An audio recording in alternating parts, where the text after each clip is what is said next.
Good evening, everyone, and welcome to Leopard Stadium in Lucas, Texas for tonight's bi-district matchup with the 10-0 Lovejoy Leopards, the number one seed from District 75A, Division 2. I'm Bob Muty, along with one of the Hernandez siblings, Rebecca, our wonderful videographer, but without brother Danny, who has a prior commitment. So I'm thrilled to introduce our color commentator for tonight, the former voice of the Greenville Lions, the one and only Rich Renault. Welcome, partner. Thank you, Bob. Good to be back. How long's it been since we worked together? Too long. Too long. Well, we'll see how it goes tonight. We switched roles tonight. Back when we did it with KGVL, Rich, of course, was the play-by-play voice, and I tried to fill in with as much good color commentary as I could. Back to the game. You did a great job every thank time. You.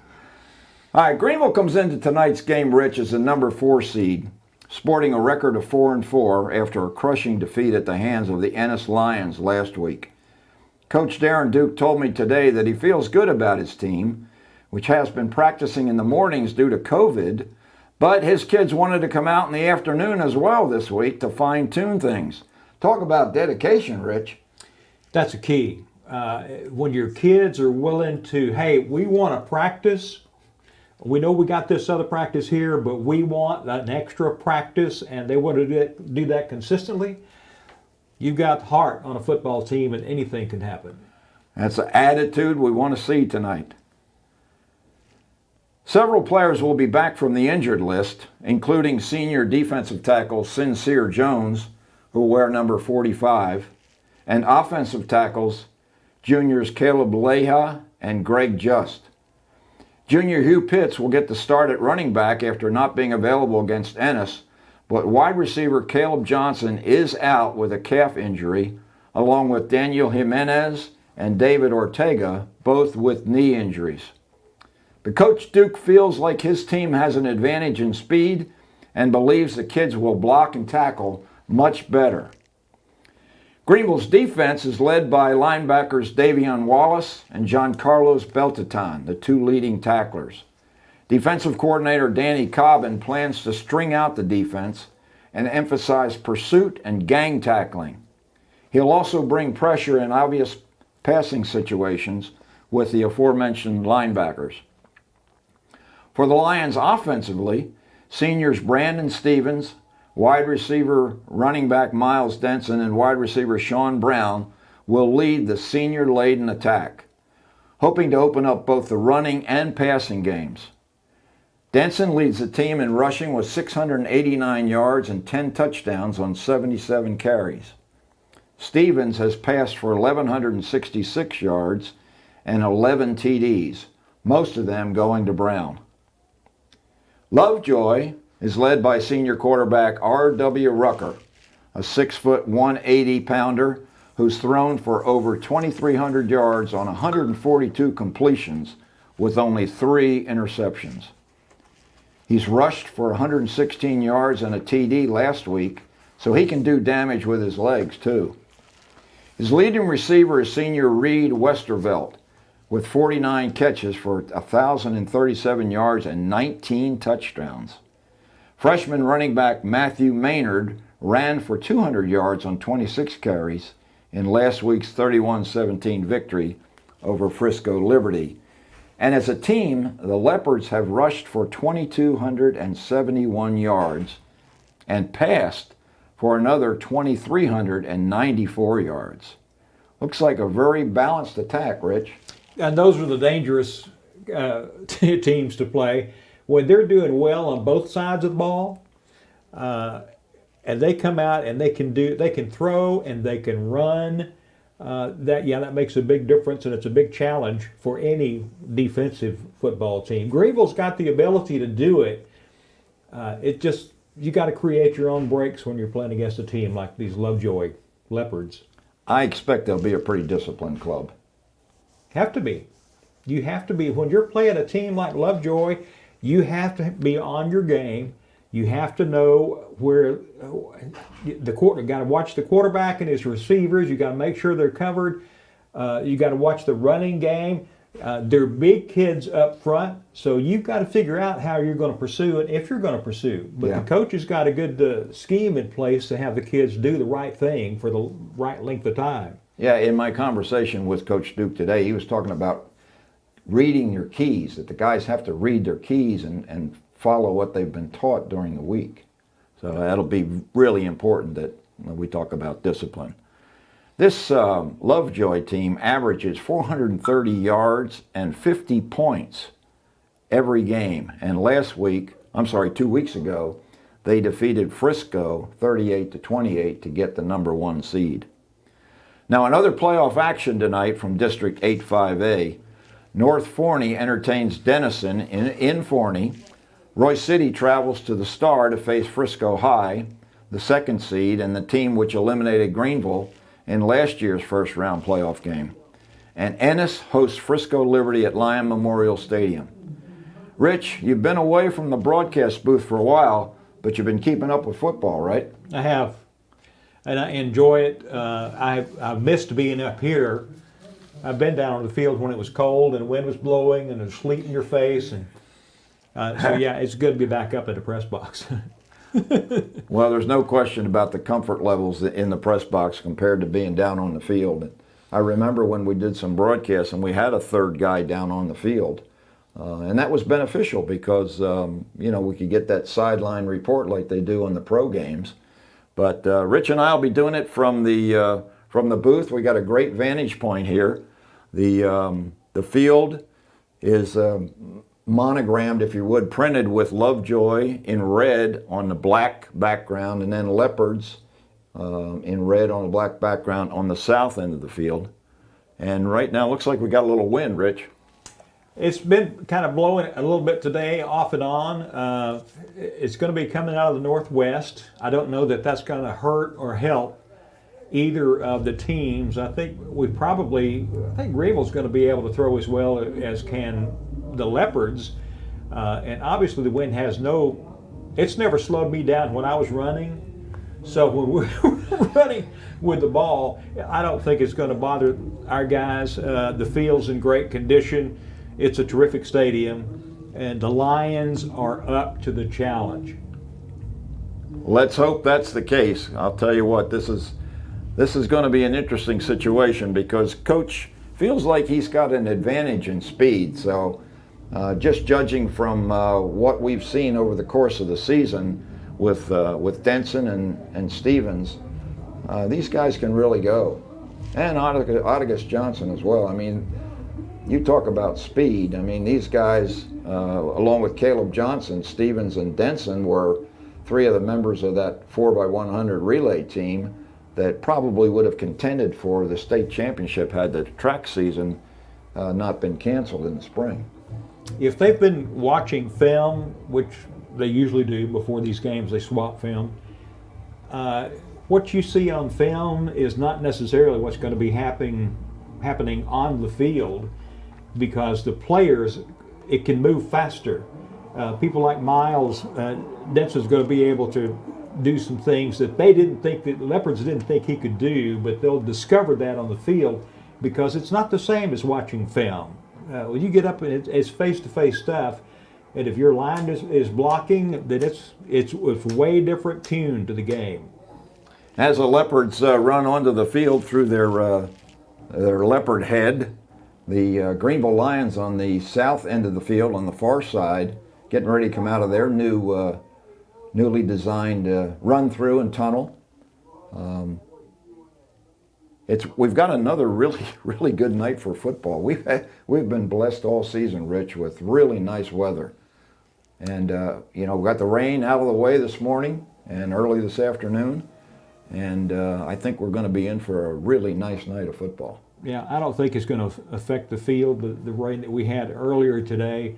And it was funny, I was thinking back to a football game, and I think that we were doing it together in Denison when it was almost ankle deep in water on the field. I've never been to a football game where there was that much rain on the field, but fortunately we don't have to worry about that here because this is a silk field. Yeah, beautiful turf field with a double L right at midfield. Let's take a look at the probable starters for Greenville tonight. On offense, across the front, at left tackle, junior Greg Just. At left guard, getting his first start of the season, number 63, Luis Venegas. At center, number 61, Sam Martin. At right guard, Daniel Bueno. And at right tackle, junior Caleb Leha. As the receivers, we have number 6, Jaquez Davis. And number 11, Sean Brown. Brandon Stevens will be the quarterback in the shotgun formation, and Hugh Pitts will start next to him as the running back.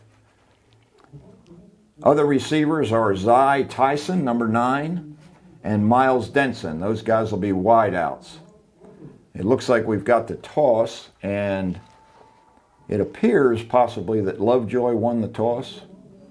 Yes. No, wait a minute. Let me.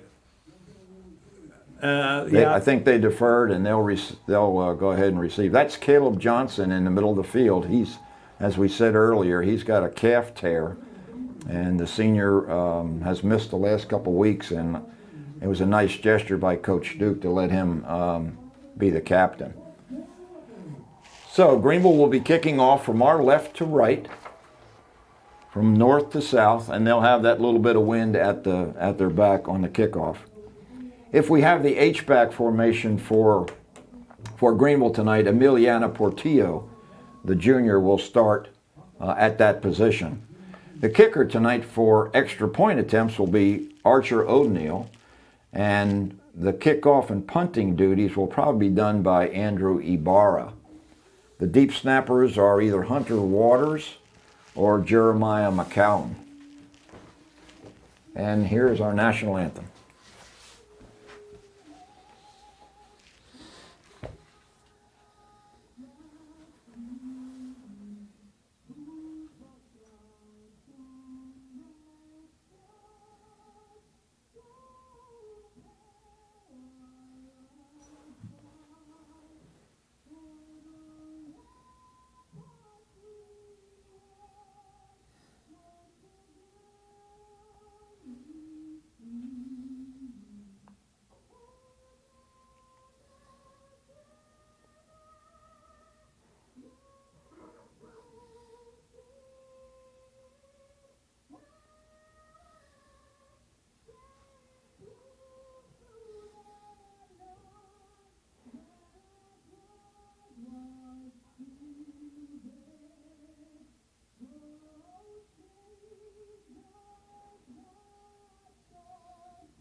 Beautiful rendition of the national anthem performed by one of the drill team members for Lovejoy. Standing right there at the 50-yard line in red, you could probably see her as she sang the anthem. I'm sure glad she was able to do that too, because I didn't want to have to do that. And so she got here in time where she could sing the national anthem. I had you lined up as the backup, Rich. Oh man, that was scary. Okay, you want to see what the defensive starters look like? Sure. All right, left end will probably be Michael Surface, and Jalen Maps will man the right end position. Inside will be Dyshawn Grigsby and Sincere Jones. The linebackers, John Carlos Beltaton and Davion Wallace. Cornerbacks will be Kenton Anderson and KD Johnson. And safeties will be Josh Luna, Micah Simpson, just up from the JV, to provide some additional speed, and number 23, Garrett Phillips. So Ibarra's lined up for the placement of the kickoff, and we're about ready to get this game underway. The approach as the kick is down, taken at the 15-yard line, moving left to right, and brought down by a host of Lions at about the 26-yard line. Yeah, it looked like he was he tried to break outside, which is going to the far side of the field. But Greenville, the speed to come up and it cut him off, and so he had to cut back up the middle in between the seams, and then they were there to take him down from that. Pretty good containment by the coverage team. I loved it. All right, so R.W. Rucker leads the team onto the field for Lovejoy, and he's got next to him Matthew Maynard, he'll win number 32. Just a freshman, 5'10", 180. Pretty good running back. Shotgun formation, very similar. Trips left. Maynard moves from left to right, and it looks like we may have a penalty. It's going to be against Lovejoy. I think it was delay of game. That's kind of what I was thinking. I couldn't really see the signal from the referee. So 1st and 15. I didn't see the flag. Sometimes they don't throw the flag, they just tell you. Jackson Lavender with the jet sweep, and he's out of bounds on the far side, very close to the line to gain. And that's one of the things that Greenville's going to have to watch for. Now that they've seen that sweep play and they've seen the speed that this kid has, they're going to respect it. And it is a first down. Rucker fakes the handoff, finds Lavender up to the 45-yard line, very close to another first down. Nice pass play into the left flat. And they're moving the ball now. Greenville's defense is going to have to fill the offense out and vice versa. But 2nd and short. Empty set. Rucker's going to take it right up the middle now. He bounces out to the outside. On the near side, he's down inside the Greenville 40-yard line. Yeah, he looked to the right, and there were a lot of Greenville Lions that were there and were going to be coming up. And I think he saw that, and so he saw the hole that got left in the middle in the meantime, took advantage of it. And they're really going tempo. Kadarian Johnson on that last stop, and this time another really good tackle, this time by Phillips as he brings Lavender down right as he makes the catch for about a 4-yard pickup. Yeah, Phillips, you're talking about reading keys. Phillips read that key, that's where that receiver was going to be, and he was right there at the ankles and took him down. That was a great play. Rucker fakes to Maynard, quickly out to the left, and run out of bounds by Johnson is number 13 for Lovejoy. That's Luke Mayfield, one of the bigger receivers for the Leopards. That wasn't a good throw because he threw it at the ground. So Mayfield had to kind of hang there and wait for the ball to get there to him. 3rd and 1, fakes to Maynard. Rucker's got the corner. He's down to the 10, 5. He's into the end zone for a touchdown. R.W. Rucker. Pretty impressive. That was great speed. He followed his blockers. The Greenville was going in the other direction. It is good blocking by the offensive line for the Leopards to kind of open everything up to the left, and then we just didn't have enough men out there to cover this guy. This quarterback's going to be good. No question about it. Very, very good with his legs and an excellent passer. He's shown us both already in this game. The placement is good by his brother, Trent Tucker, out of the hold of Noah Nadeau, who's normally the starting running back, but he's been injured with a broken jaw. So early, with 10:36 remaining in the first quarter, Lovejoy jumps up to a quick 7-0 lead, Rich. Well, R.W. Rucker is going to be difficult to bring down. He's 6'2", and he weighs an easy 175 pounds, 180. And he's a powerful runner. He's bruising. And so the Lions are going to have to be prepared for that and keep an eye on him, but also watch the receivers because he can throw the ball. We've already seen that. He's not always positive on his target, though, so we might be able to take advantage of that. Do you think the tempo affected Greenville's defense at all there? Because they were getting to the line of scrimmage and snapping that ball in a hurry. Yeah, it's reading. You got to read your keys, and then if they show you something different on the field, you have to be able to adjust. All right, Caden Carlock will do the kickoff duties for Lovejoy. It's a pop-over kick taken by Sean Brown, and he's not able to get anything going. Host of black shirts brought Sean down very close to the 30-yard line. Well, they were almost down there as quickly as the ball was because of that pop-over kick, and it was almost had a backspin on it. But it dropped down there, and Brown did what he could with it. But what he also, that's something that I liked seeing him do. He was moving that crowd of black jerseys. Yeah, he's a big guy. Okay, so the ball's spotted at the Greenville 32-yard line. Brandon Stevens takes the snap, hands to Miles Denson, who was in the pistol formation, a really good tackle for a loss. Well, they probably expected that because Denson is the one that they're going to have to at least slow down, but they absolutely are going to have to stop him because he will run all over them if you give him a chance. No question about it. Hugh Pitts on one side of Brandon Stevens, Denson on the other. 2nd and 12. Hand off to Denson up the middle. He's got a little room, spins out of a tackle, and is brought down, I think, for first down yardage, Rich. Looks close to me. Yeah, they're moving the chains. And that was great running by, I'm impressed with Miles Denson. This is the first time I've seen him play. And this kid had moves in there. He was already into the second level of their defense before they really knew what happened. He's a good player. Indeed. 1st and 10 for Greenville. Ball at the 42-yard line. Hands to Pitts. Pitts has got some room. And the junior running back is dragging people with a little bit of help from the pushers. He's got a first down. Lovejoy is playing with a three-man front on defense, and they're keeping everybody else up close. They're not looking for Greenville to pass, but they do want to make sure they stop the backfield from getting any kind of yardage on them. Once again, Denson and Pitts on either side of Stevens. They switch positions. Hand off to Denson, trying to go left. Cuts back. Might get some room. He's got the corner. He's at the 40-yard line nearly before he's brought down. Nice run by Denson. Had nothing going on the far side. Cut it back to the right. Great handling of the ball on Denson's part because he switched arms because he knew he needed to put his body between the ball and the defense. And he just did a great job of switching the arms and then getting up to where he could make some yardage.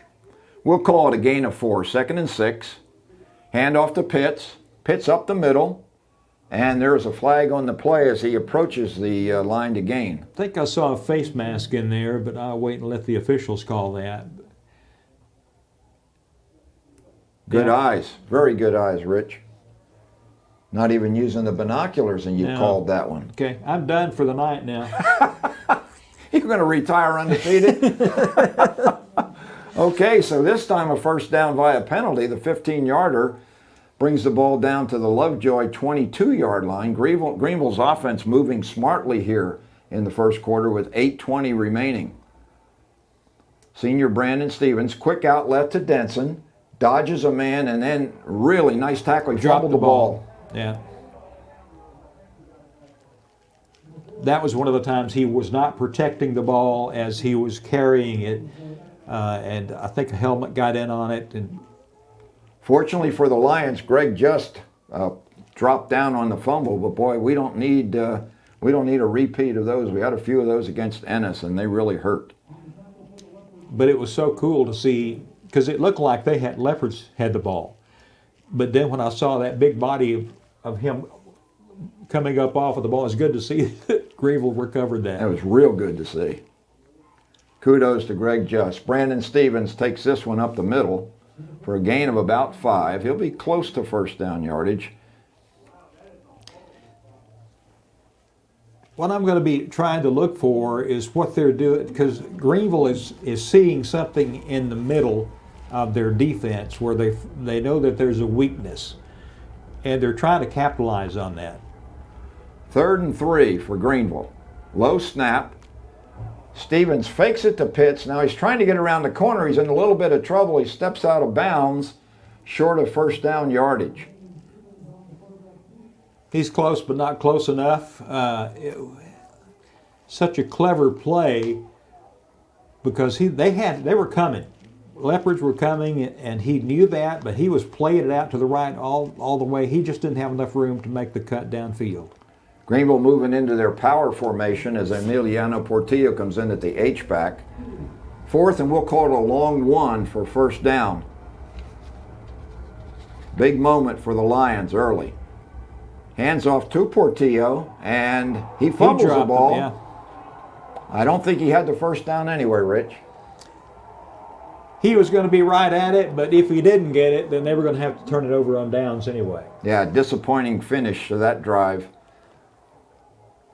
David Claiborne will have the statistics on the length of that drive, but it was a really good one, but just got stalled inside the red zone. So Lovejoy will take over on downs. And it looks like Noah Naidoo is in the backfield with Rucker now. The senior running back comes out to his left. It's going deep. Rucker's looking for him. Kadarian Johnson was all over that one, Rich, and very nearly picked it off. Yeah, Johnson was exactly where he needed to be, and he was at the ball almost immediately before the Leopard receiver was. So that was a great defensive play on the part of the Lions. Had another Lion defender in the area as well. 2nd and 10. R.W. Rucker takes a snap, takes a juke step, and then goes up the middle, and he is grabbed by Michael Surface, but the initial hit was by, I think, Beltaton.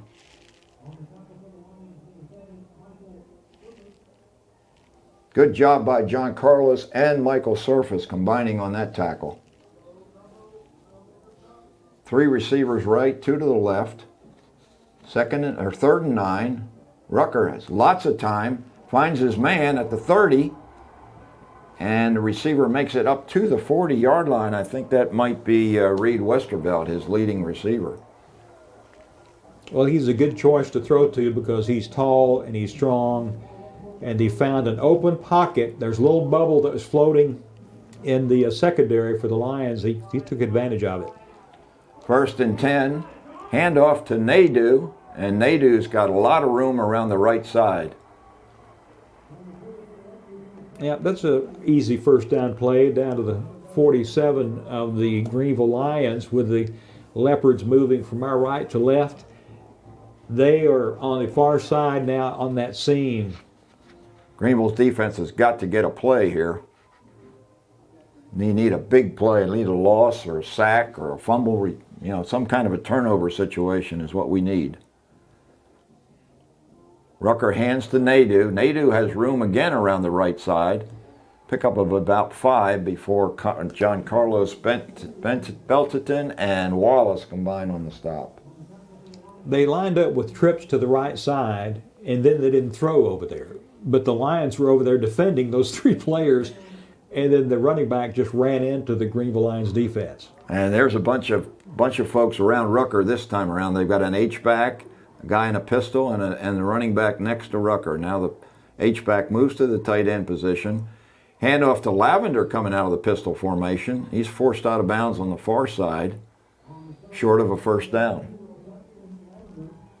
Good coverage again by the Lions. They're slowing them down, and it's good to be at a 3rd down and long for the Leopards. So the Greenville Lions defense is starting to get into play here. Kenton Anderson on that stop. 3rd and 5.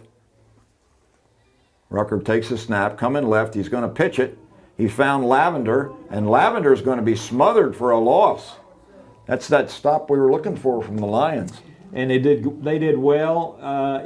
That play was so slow and developing that I think I probably could have sniffed that out. Don't know if I could have called him to stop him. Well, the Lion defense steps up. Rucker's in the shotgun formation, but it's 4th, and we'll call it a long 5. Looks like Coach Duke is trying to get the attention of Micah Simpson, and now Lovejoy is going to go ahead and take a timeout and talk about whether or not this might be ill-advised to go for this on 4th down. When you got 4th and 6, and it's at the 42-yard line of your opponent, that's usually not wise to do unless you're a gambler and you've got that much confidence in your ball club. But Greenville's been able to slow down that Leopard offense to this point, and so it's a little early in the game to be playing the gambler. And indeed, Lovejoy has decided to go into punt formation. I don't know whether that's R.W. Rucker or Trent Rucker in punt formation. I think it's R.W. Both guys know how to punt the ball. You'd be safe saying it's a Rucker. I would indeed. Of course, with R.W. back there, he's always a threat to throw on a fake. It's a high snap. He runs and then goes ahead and boots it. It's a high one. It's going to come down and bound into the end zone, fortunately for the Lions. Ooh, he had one of those rugby kicks, and it was headed towards the pylon on the far side. And fortunately, it went past the pylon into the end zone, and so the Lions will be able to get it out on the 20-yard line. Yeah, really good punt. Had that gone out at the 2-yard line, that'd have been a really tough place to start.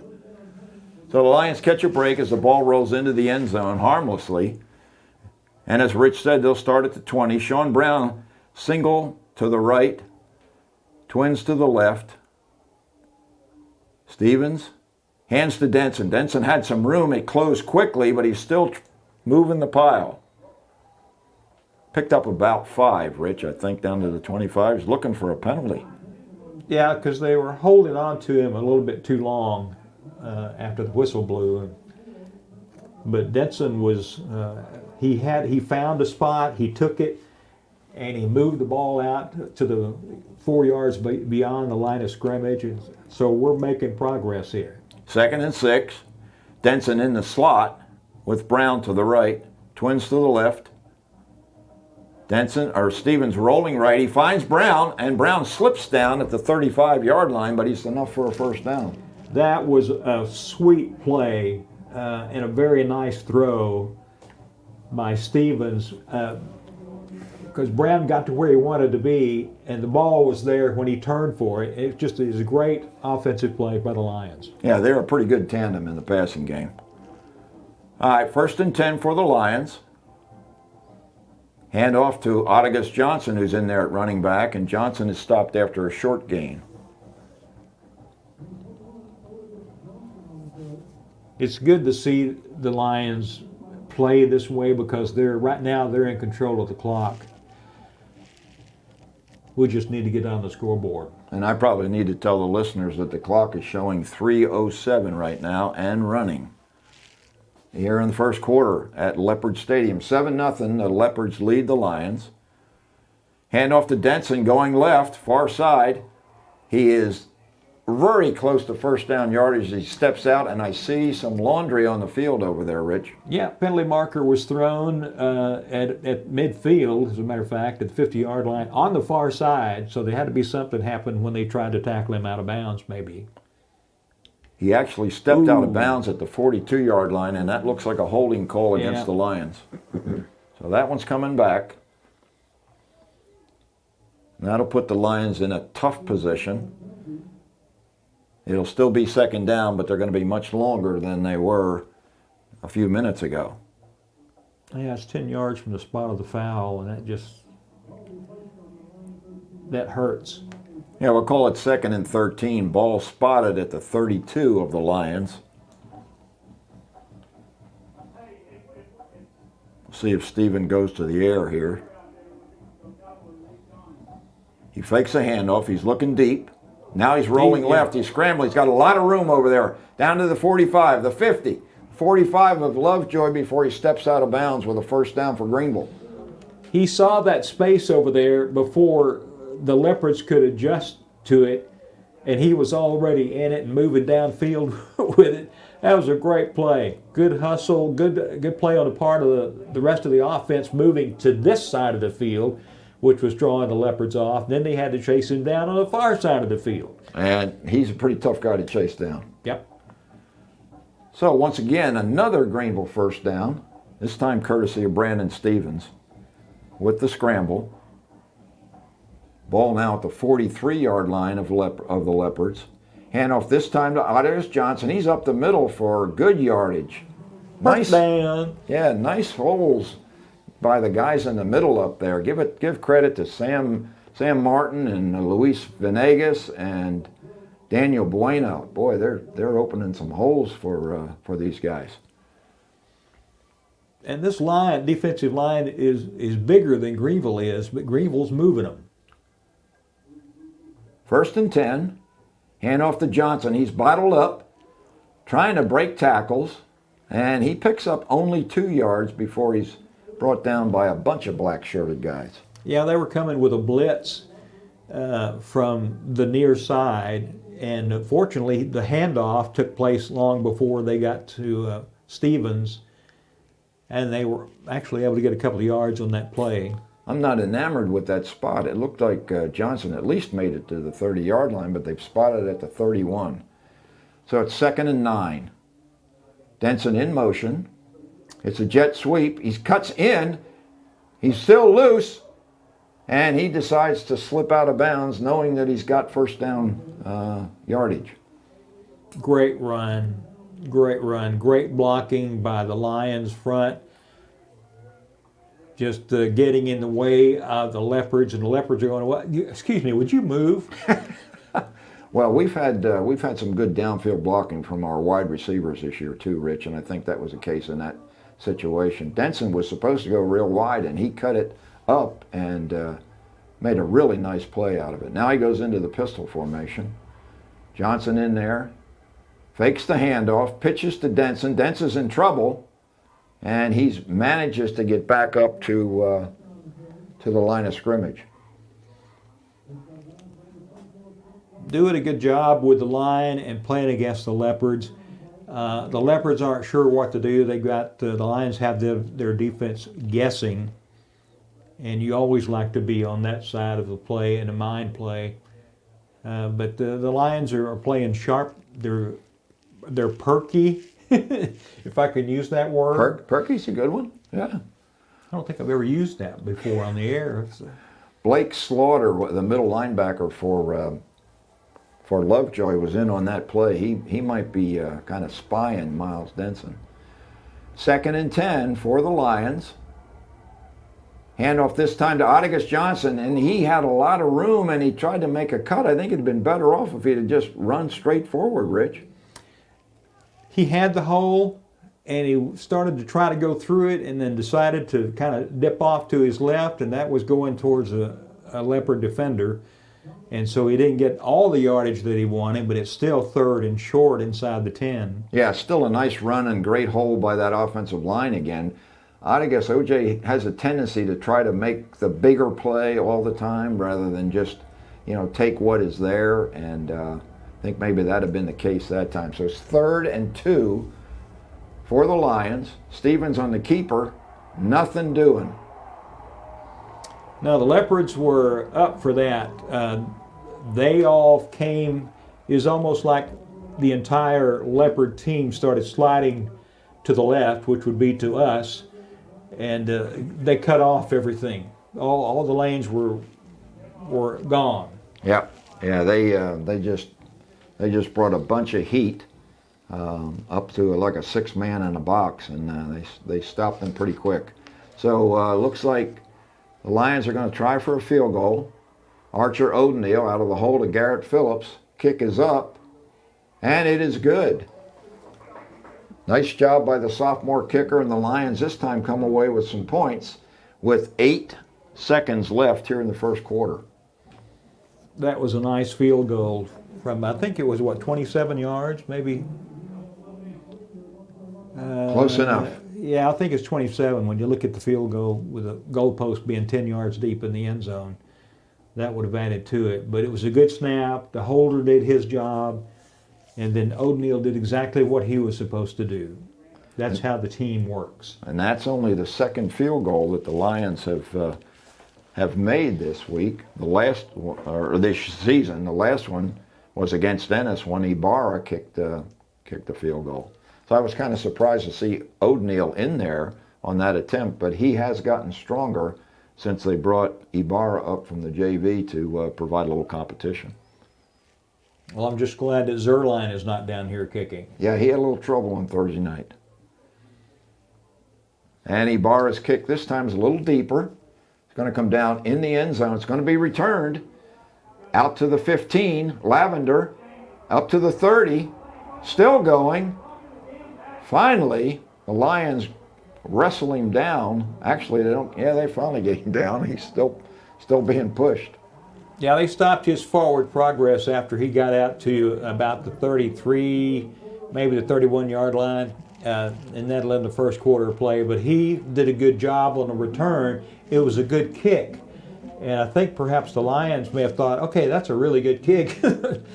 And maybe we're just a little bit lax in it because the returner was a little faster than I thought he was going to be. Yeah, Jackson Lavender's got some wheels. And generally when the ball goes into the end zone, they don't bring it out. They don't bring it out. They figure if we get it to the 25 automatically, why bring it out? But Lavender was successful in getting it 7 yards beyond that. So the Leopards will start out at their own 32-yard line. 7-3, they lead the Lions as we start the second quarter here in Lovejoy. And we've got a bunch of students down on the field. As you can see, they're middle school players and getting a little recognition. I like that. Yeah. I never got recognition when I was playing football. I was just so fast they couldn't see me. They couldn't recognize you. No, I was at that concession stand like that. You're the man, Rich. All right. Well, what do you think of the Greenville Lions? I like them. Yeah. I like them. I like the way they're playing. I like the way that they're hustling. They're not rolling over. They're going after these guys. Just have to get that red zone offense in gear. Yeah. Well, they average, 36 points a game? Yeah. Yeah, they can score. There's no question about it. All right, so Lovejoy, 1st and 10 at their own 32 to begin the second quarter. R.W. Rucker hands off to Maynard. Maynard off right tackle for about 3 or 4 yards. Good stop by the defense. They clogged up everything and held back the Leopards. If they get into that second level of the defense, that's what you don't want that to ever happen. John Hill and Sincere Jones on that tackle. Rucker fakes now, throws out to Lavender here in the flat on the near side, and he steps out of bounds. K.D. Johnson helped him, but he's up to about the 39-yard line. Yeah, Johnson didn't let him get by him, and he was running at him the whole time, and so the guy couldn't get around him. Johnson spun him around and forced him to go out of bounds, and so that was a good play. Johnson was out here by himself. Yes, he was. Trips right. Now we got the H-back formation as Maynard takes it, and he's hit immediately in the backfield by Sincere Jones and brought down for a loss. That'll bring up another 4th down, Rich. That was pretty. That was really pretty. Great penetration by Jones, who's coming off a dislocated kneecap in the Royce City game. And here comes the punt team for Lovejoy. So another stop for the Greenville Lion defense. They decided to tighten the screws a little bit. Yeah, and this is a team that averages 50 points a game, and they just haven't been able to move the ball that well against the Lions, save the one touchdown they got in the first quarter. R.W. Rucker again with the rugby style. It's a high kick deep, and Miles Denson calls for a fair catch and makes it at the 16-yard line. Very effective punt by Rucker. He's got a leg. Yeah, I'm not real fond of the rugby kick, especially when it's effective against my team. If we're not playing rugby. Come on, punt the ball. But yeah, that was a great kick. And then Denson, of course, was wise just to signal for the fair catch and then catch that thing. And then here they are. The Lions are 1st and 10 at their 15. Brandon Stevens at the helm for Greenville. Fakes the handoff. Pitches to Pitts. And Pitts is thrown for a loss. Nice stringing the defense. Yeah, the Leopards were on to that play. I don't know how they figured that out.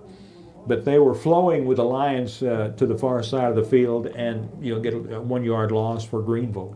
Yeah, the option hasn't been effective tonight so far. Denson was on the receiving end of one earlier and didn't get a whole lot. And this time it's Hugh Pitts. Pitts is next to Brandon Stevens.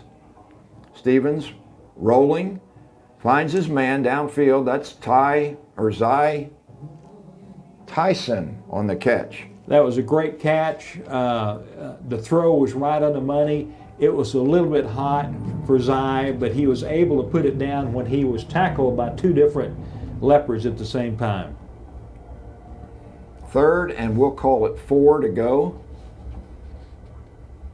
Stevens looking downfield. He finds his man. It's Tyson again. He steps out of bounds at the 29-yard line, and that's going to move the chains. First down. That's what you always want. The Lions are moving the football, and they're playing. Everybody's going to the positions that they're supposed to be in to block so that that play could be successful. So the Lions' offense is looking pretty sharp right now. Hand off to Pitts. Yes. Pitts has got some room off left guard. He's up to the 36. I love that when you don't know where the ball's going. You And thought that's Stevens had exactly it? what they did. No, well, I saw what he did, and I thought, well, but the Leopards didn't see that. But it was so well played by him, too. He did a great job of hiding that ball. Call it 2nd and 3. Stevens fakes. Now he keeps it himself. He's got some room. He's on the Roos on the left side, down this near sideline, and he almost broke that one. That was really nice. Stevens was, he's kind of low to the ground, so that helps give him good footing, and then he can drive, and he came through, found that opening on the left side of the line, and just drove through it. First down, Greenville at the Lovejoy 44-yard line. Denson in motion.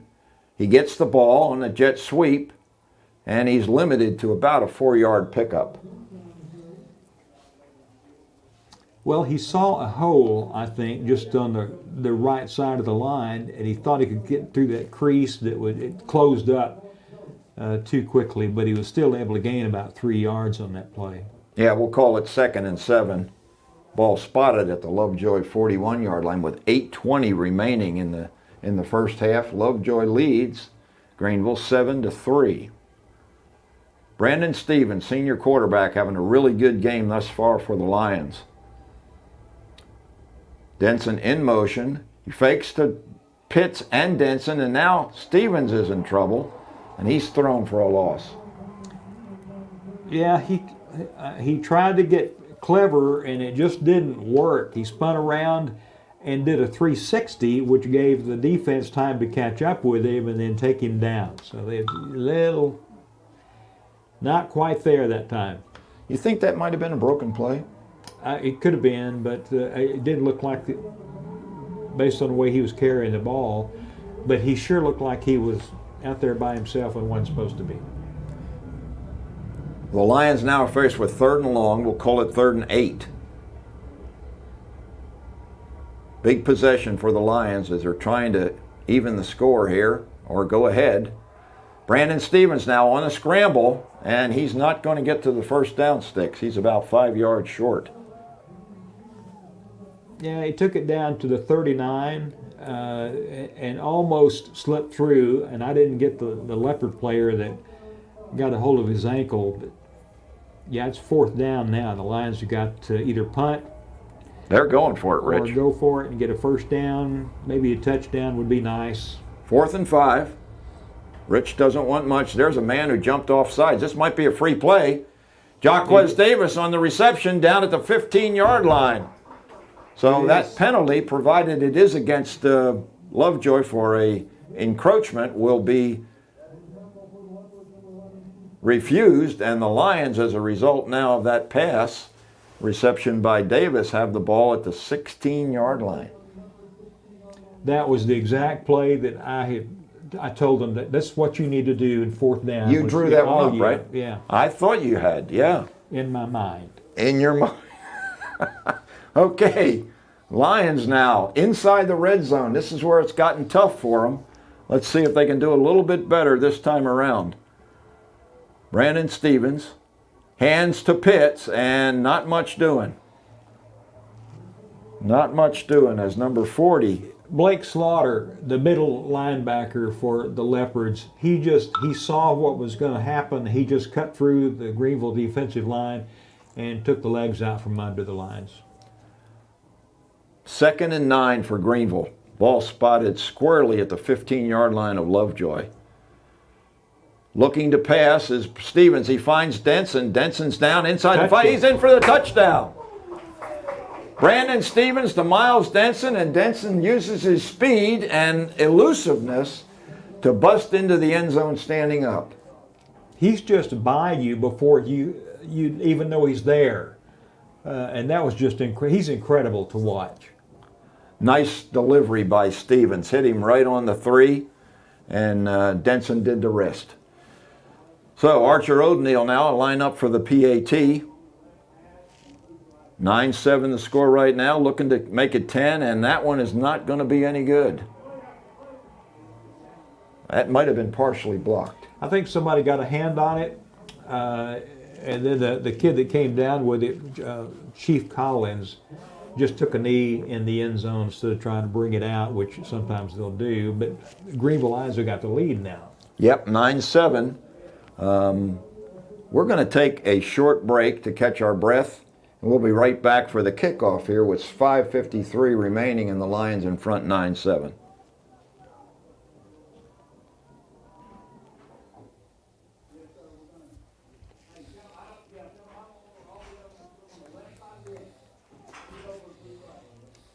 I'm too busy enjoying the game. All right, so back here at Leopard Stadium. Ibarra is going to handle the kickoff duties once again for the Lions. They'll be kicking from our right to the left, kicking from south to north. Going to have kind of a sidewinder of a wind to kick into. Right, and Jackson Lavender, number 2 for Lovejoy, is back there standing this time at the 10, and Ibarra decides to do a pooch kick. It's taken at the 29, still moving forward. Lovejoy defender, I think that might be maybe Nadeau, or no, it's Matthew Maynard. The freshman does a great job on that return. He's the weight champion for the football team. Gets in that weight room, and somebody said he deadlifts like 480 pounds. I do that every morning when I get up out of bed. Yeah. Well, I do some bed exercises, but I don't do any weightlifting.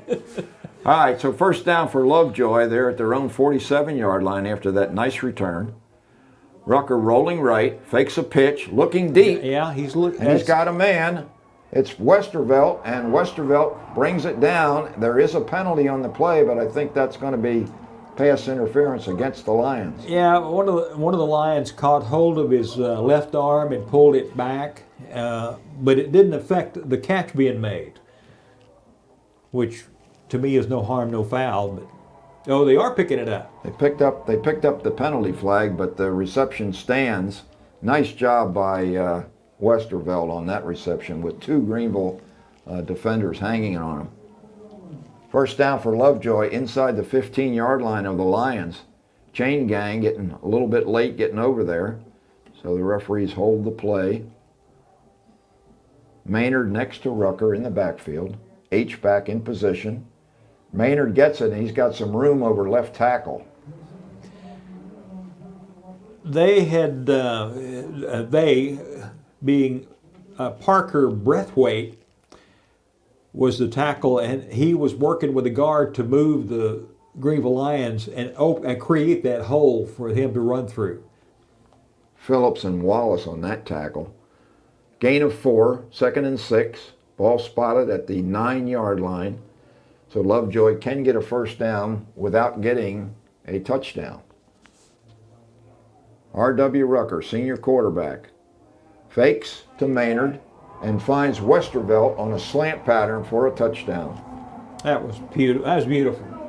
Just a beautiful play. Westervelt was there, had gotten beyond the defenders, and was cruising into the end zone, just expecting the ball to come to him, and it was right on the money. The Yeah. easy 6 points. Yeah, Kadarian Johnson didn't have much of a chance on that one. When you plant your foot and then cut on the slant pattern, it's hard to defend. All right, so here's the placement by Trent Rucker, and it is up and good, but there's a stoppage on the play, and it's a procedure penalty against Lovejoy. Boy, it would be good, Rich, if we could get a bad kick here to kind of even up the stats in terms of placements, extra points. So the ball now will be spotted at the 15-yard line by Nadeau for Trent Tucker. Snap is high, but he gets it down and the kick is up, and it's good. Trent Tucker's got a good leg. Tucker plays in the defensive secondary and kind of calls the signals defensively, and of course his brother does the same thing for the offense. So 14 now to 9. The Leopards lead the Greenville Lions. And once again, we're going to take a short break, and we'll be back for the kickoff.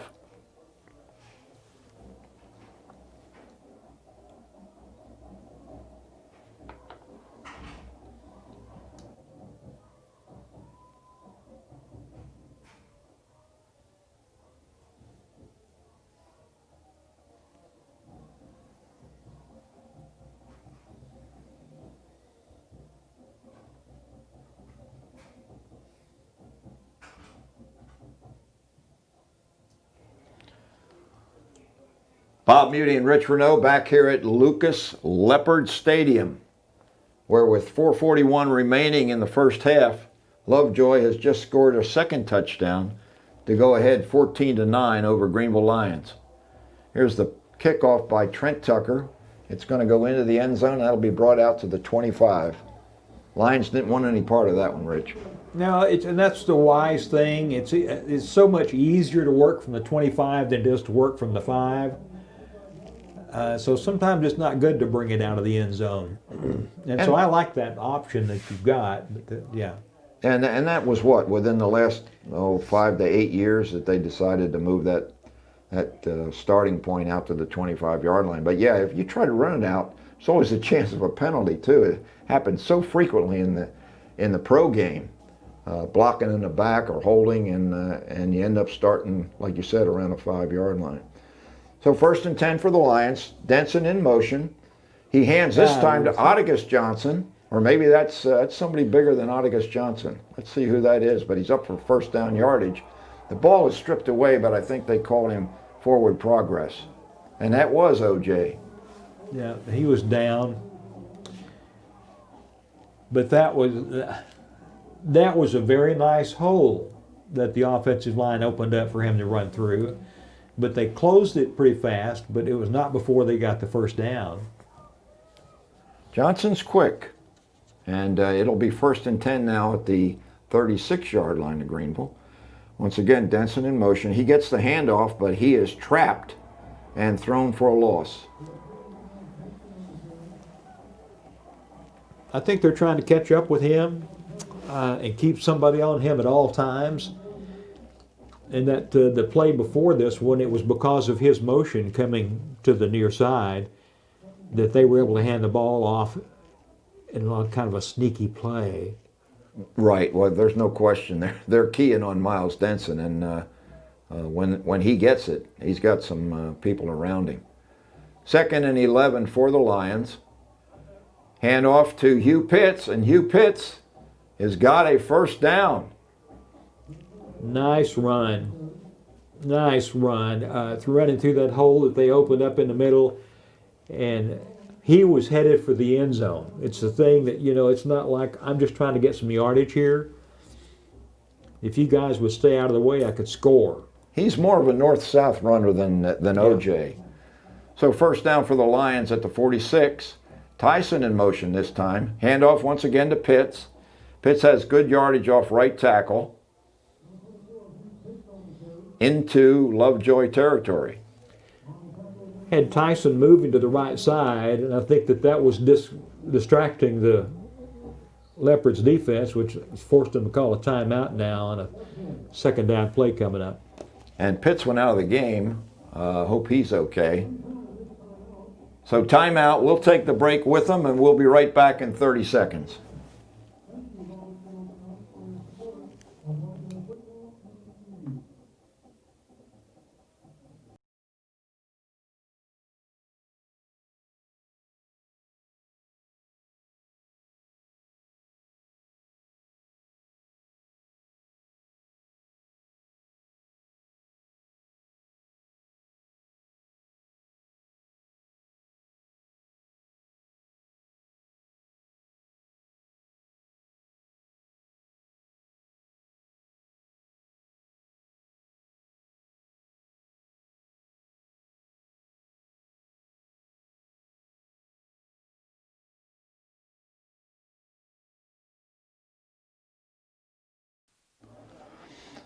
Okay. Lions trail 14-9. Second down and 5. Ball spotted at the Lovejoy 49-yard line. Denson in the pistol formation takes the pitch, and he's going to throw deep. And it's received. It's caught by Jaquez Davis on the far side. And Davis, I believe, is into the end zone for a touchdown. That's your basic flea flicker right there, and that's how it's supposed to work. The old halfback pass. That's it. That's the first time we've seen that. So that just came out of the playbook. Thank goodness for the Leopards calling that timeout. Yeah, that was. Oh my goodness! I hope I called the number right on that reception. I think it was Jaquez Davis on the far side. We'll have to find out from David Claiborne at halftime when David gives us the stats. Looks like we thought about going for 2, or maybe we have now decided to go for 2. A little bit early for that. What do you think, Rich? Yeah, I think it's way too early. And Coach Duke has decided maybe he wants to talk to his staff about it as well. Lions lead 15-14 after that halfback pass from Miles Denson from the 49-yard line. He airmailed that thing down to about the 10, and I think it was Davis who took it the rest of the way. Perfect throw. It landed right where it was supposed to. Leopards couldn't adjust to it in time. And the timing is everything. Well, there was a defender back there, but he had his back to the ball, I believe, and that allowed Davis to kind of stop and make the reception. It's almost like a back shoulder throw is what they're calling it these days. I don't think that was the intent, but certainly the way it worked out for the Lions, and you and I are both happy campers. That was a fun play. I like to see those little backyard quarterback play there, making it fun. Backyard football, I like it. All right, so now the Lions come out of the timeout, and it looks like they're bringing the offense onto the field, so they are indeed going to go for 2 and try to make this a 3-point margin. Hugh Pitts in the pistol behind Stevens, and it was, oh, look at this. Yes, was that the Philly special? Denson with another pass that is caught. Oh, there's a flag. Oh, my. Let me see if I can recap that. The snap went directly to Pitts. Pitts lateraled it on a reverse to Denson, and Denson threw it to Stevens for the successful 2-point conversion. However, I think they're claiming that we had too many men on the field. Illegal substitution. Boy, that one hurts.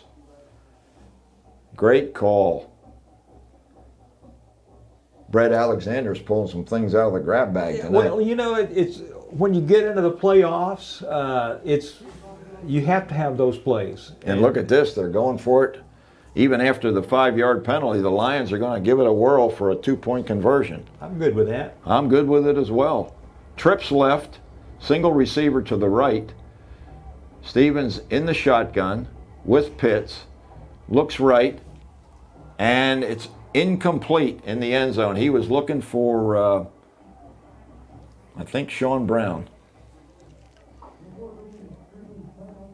I think it was Pitts that was supposed to sliding through the back part of the end zone. Okay. That's who he was looking for. And he threw the ball and just couldn't get it to him. Threw it too far out in front of him. All right, so two unsuccessful points after have left the Lions with just a 1-point lead. 2 touchdowns and a field goal, but resulting in only 15 points. They lead Lovejoy, however, with 2:46 remaining here in the first half, and I think Coach Ross from Lovejoy's a little bit surprised. Rich, what do you think? Don't care. Don't.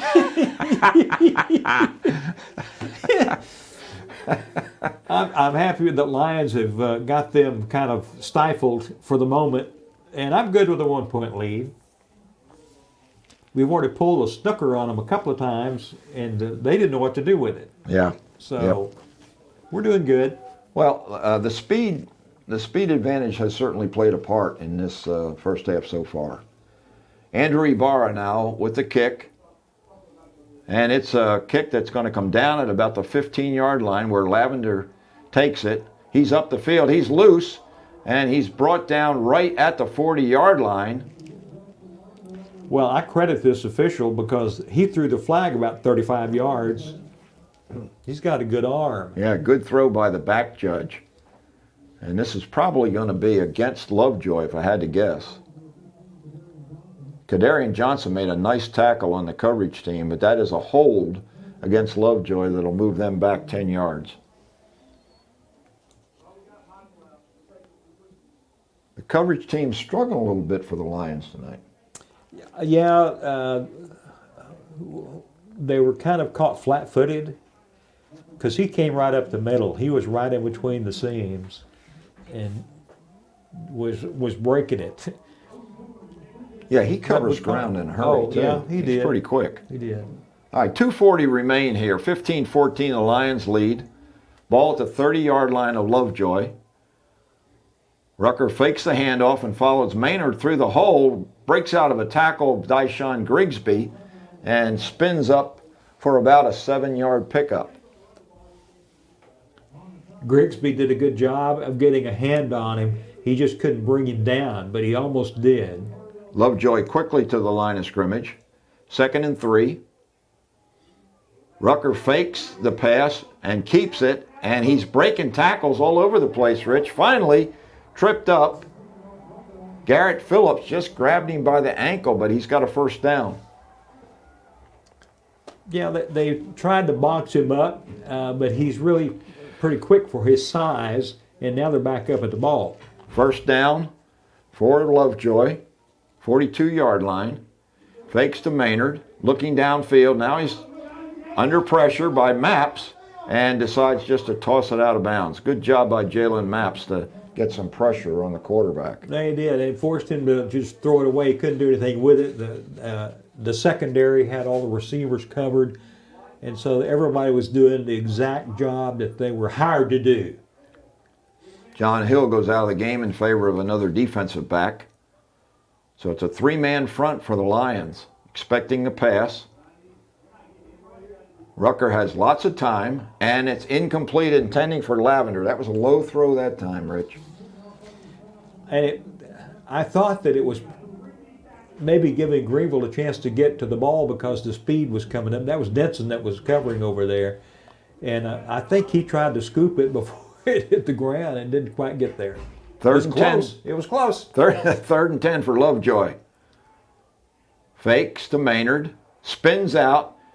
Sincere Jones trying to put some pressure on him. And he breaks out of the tackle of Jones, but he's out of bounds. And that's going to bring a 4th down situation. They had everybody covered in the secondary. He had nobody to throw to. Great job by that Greenville secondary to blanket the receivers and force Rucker just to try to make something out of it, and was unable to. He was looking for Westervelt on the far side deep, and we were all over him. He had him covered with a blanket big time. All right, so it's 4th and 12, 1:38 remaining, and the clock is stopped. R.W. Rucker with the kick. Denson's going to let this one go. And I'm afraid that's going to stop somewhere inside the 5-yard line. So the Lions probably will not try to do anything with this, although you never know. Ball spotted at the 2-yard line. Great punt by R.W. Rucker. Yeah, a minute 24 to play in the half, and there's not a whole lot. I say there's not a whole lot, but it makes me wonder sometimes when those. I think that may be the wisest decision because the coverage was coming. It's that rugby kick, and the ball hangs. It just moves more slowly than a regular punt. Don't want to have a turnover on the punt reception. No. Thing about this, Rich, is this is so close to the end zone. This is where safeties can happen. So let's get some good blocking from those guys up front again, and move this thing out where we got a little bit more room to work.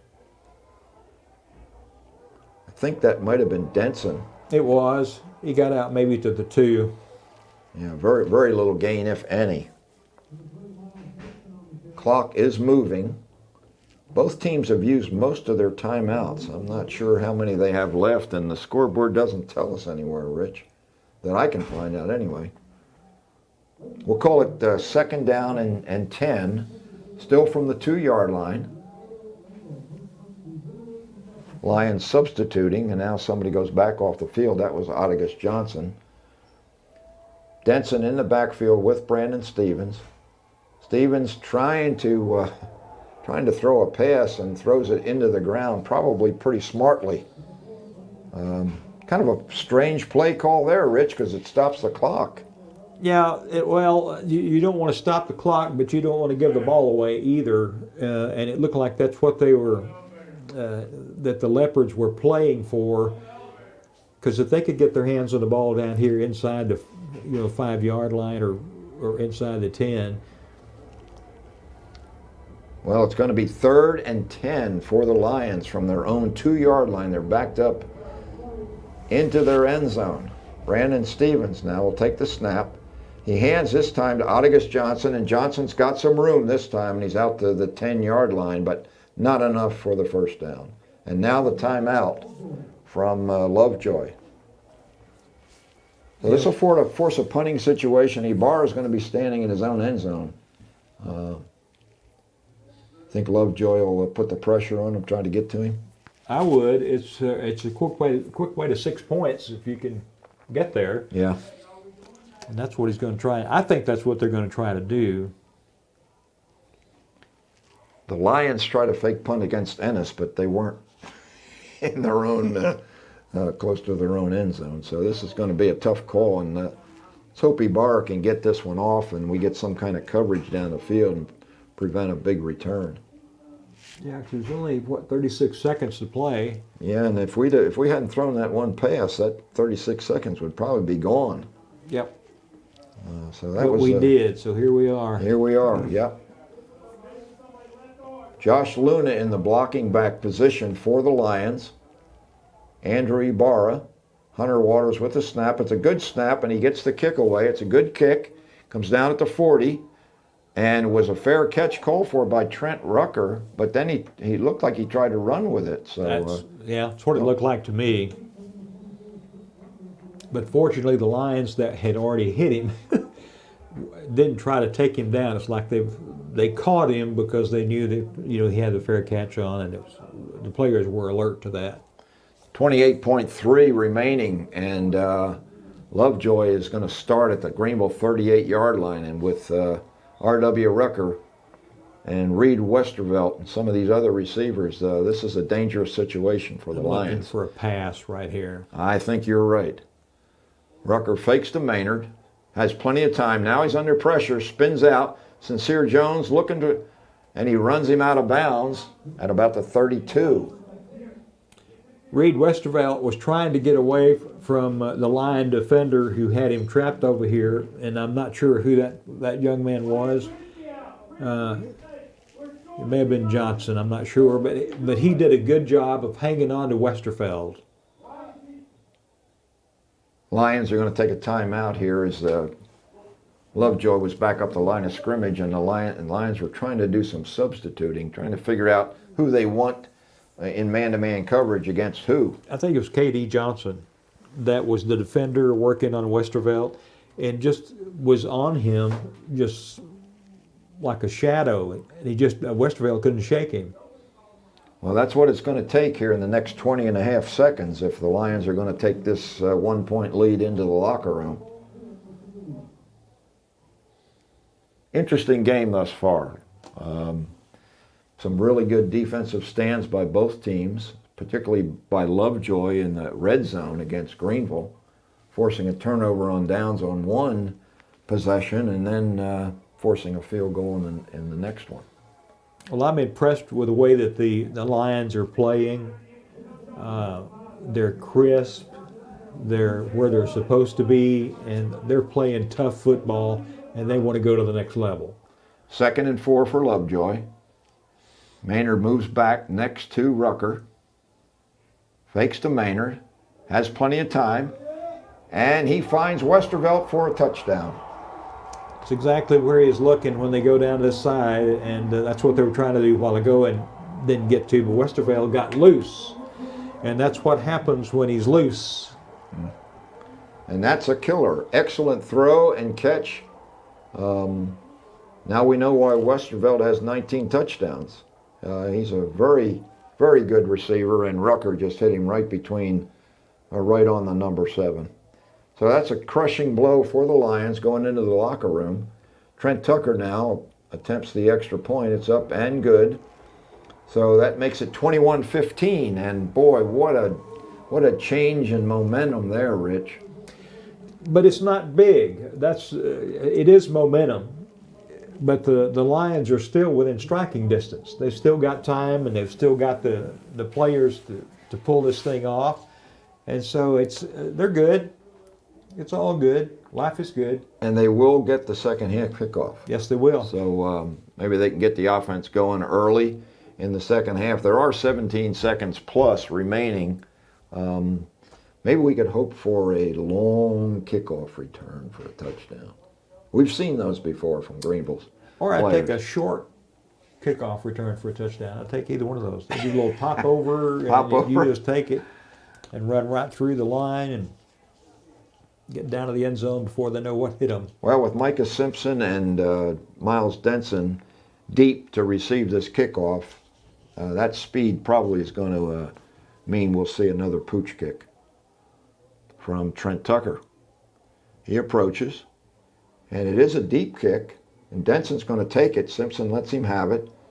Denson now is brought down inside the 15-yard line.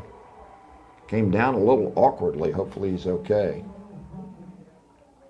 He is. He's in good shape. He tried to take a left-hand turn, but he couldn't outrun the coverage coming down from the Leopards that time, and speed just wasn't on his side at that moment. Yeah, Lovejoy's coverage team did a really good job that time. They get down the field in a hurry. Okay, so the Lions have 11, almost 12 seconds. I think they're out of timeout, so this will probably be just a quick, maybe a kneel down. No, he's looking deep. Now he's breaking out, and he's got the corner coming to the near side. Brandon Stevens is up to the 35-yard line, and that'll stop the clock with 3.5 seconds remaining because of the movement of the chains. But let's see, we got a stoppage, and we've got a timeout. The Lions did have one left. Yeah, they think they may, if you get it out this far, that was a great play by Stevens, who found some space to run and took advantage of it, and then they had a hard time chasing him down, and so why not go for a timeout here and then maybe see if you got a chance to get it in the end zone. He is a scrambling fool for sure. He's got a lot of his rushing yards this year on scrambles. And, he's really got great speed. I mean, if you didn't know for sure whether it was 3 or 4, you couldn't tell between him and Miles Denson. They're both that fast. They do have good speed, but I do wish they had a little bit different color on their jerseys. Yeah, the gray uniforms with the red numbers are very difficult for us to these identify. old eyes, yeah. Yeah, the old eyes don't work so good. All right, so the Lions have 3.5 seconds remaining in this first half, and they trail 21-15. Stevens with a quick throw, finds Denson. Get it into your playmaker's hands, and Denson is still going. And he's finally forced out of bounds at the Lovejoy 39-yard line. Another huge gain, but the half comes to an end. Yeah, that was a good play. You want to get it into the hands of your playmakers, and what they did with Denson that time, I think, was good. Give it to Denson, let him run out there in the open and see if they can catch him. And he stayed on the sideline, so the sideline is an extra tackler on the defense team. Right. And Leopards took advantage of that. They put him out, but that's a great play. He Great broke at least one tackle on the way down to that big gain. He did. He did. It's fun to watch because they were taking advantage of what the Leopards had laid out there for them. And they were probably in a prevent defense, so that's pretty much to be expected. Give up a big gain, but you're not worried about anything because you know the clock's on your side. Well, I'm going to vote that they don't do that anymore. The Leopards have got to be gracious hosts. Okay, they lead the Lions 21-15. The Greenville band has made the trip along with the drill team and the cheerleaders. So we're going to let you watch the flaming flashes. We're going to try to get a hold of David Claiborne and get him up here to get some stats from the first half. But for right now, Rich and I are going to leave it to Rebecca.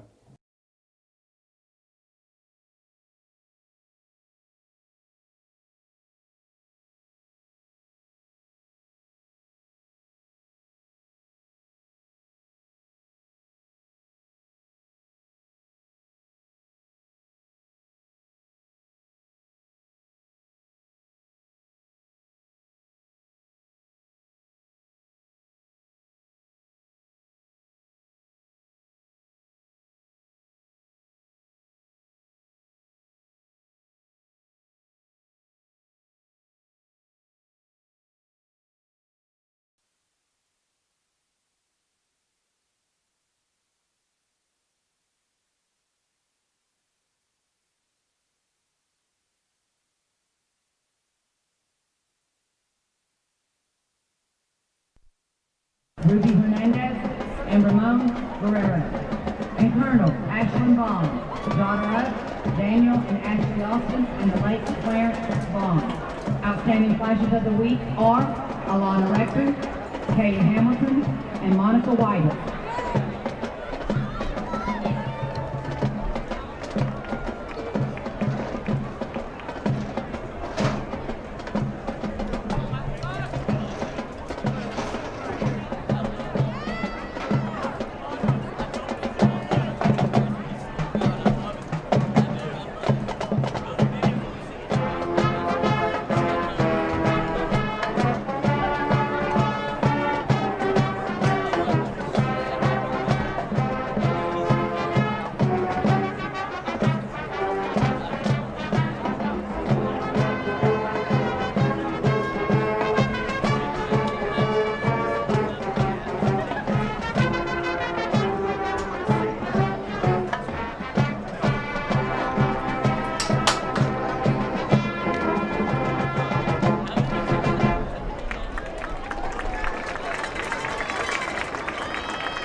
The Flashes have just entertained you with the traditional high kick, and now featured in a pom-pom as the band plays Back Bottom Girl.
The training classes are under the field direction of Colonel Ashlyn Bond, Assistant Flash Director Ms. Deborah Anderson Hodgson, and Flash Director Ms. Lori L. Butler.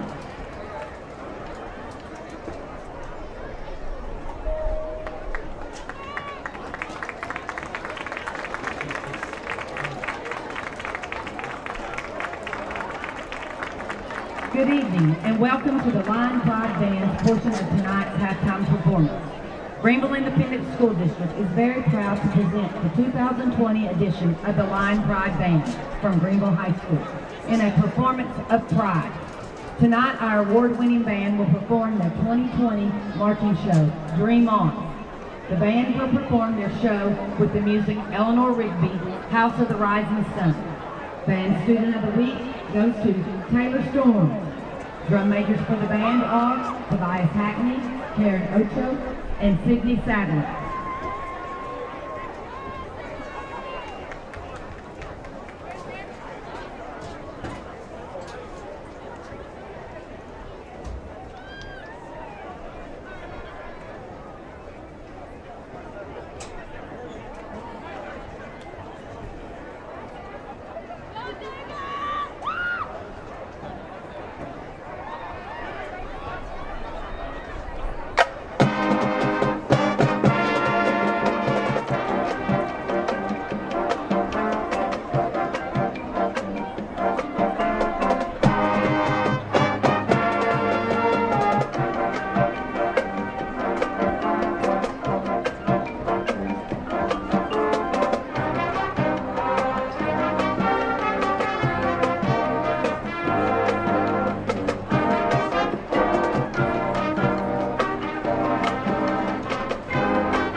Proud sponsors of the Line Pride Band are Ball Tap Alley, Hair Dye, Raffle Clinic, Tree Hill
Bob Muty back here at Lucas Lovejoy Leopard Stadium.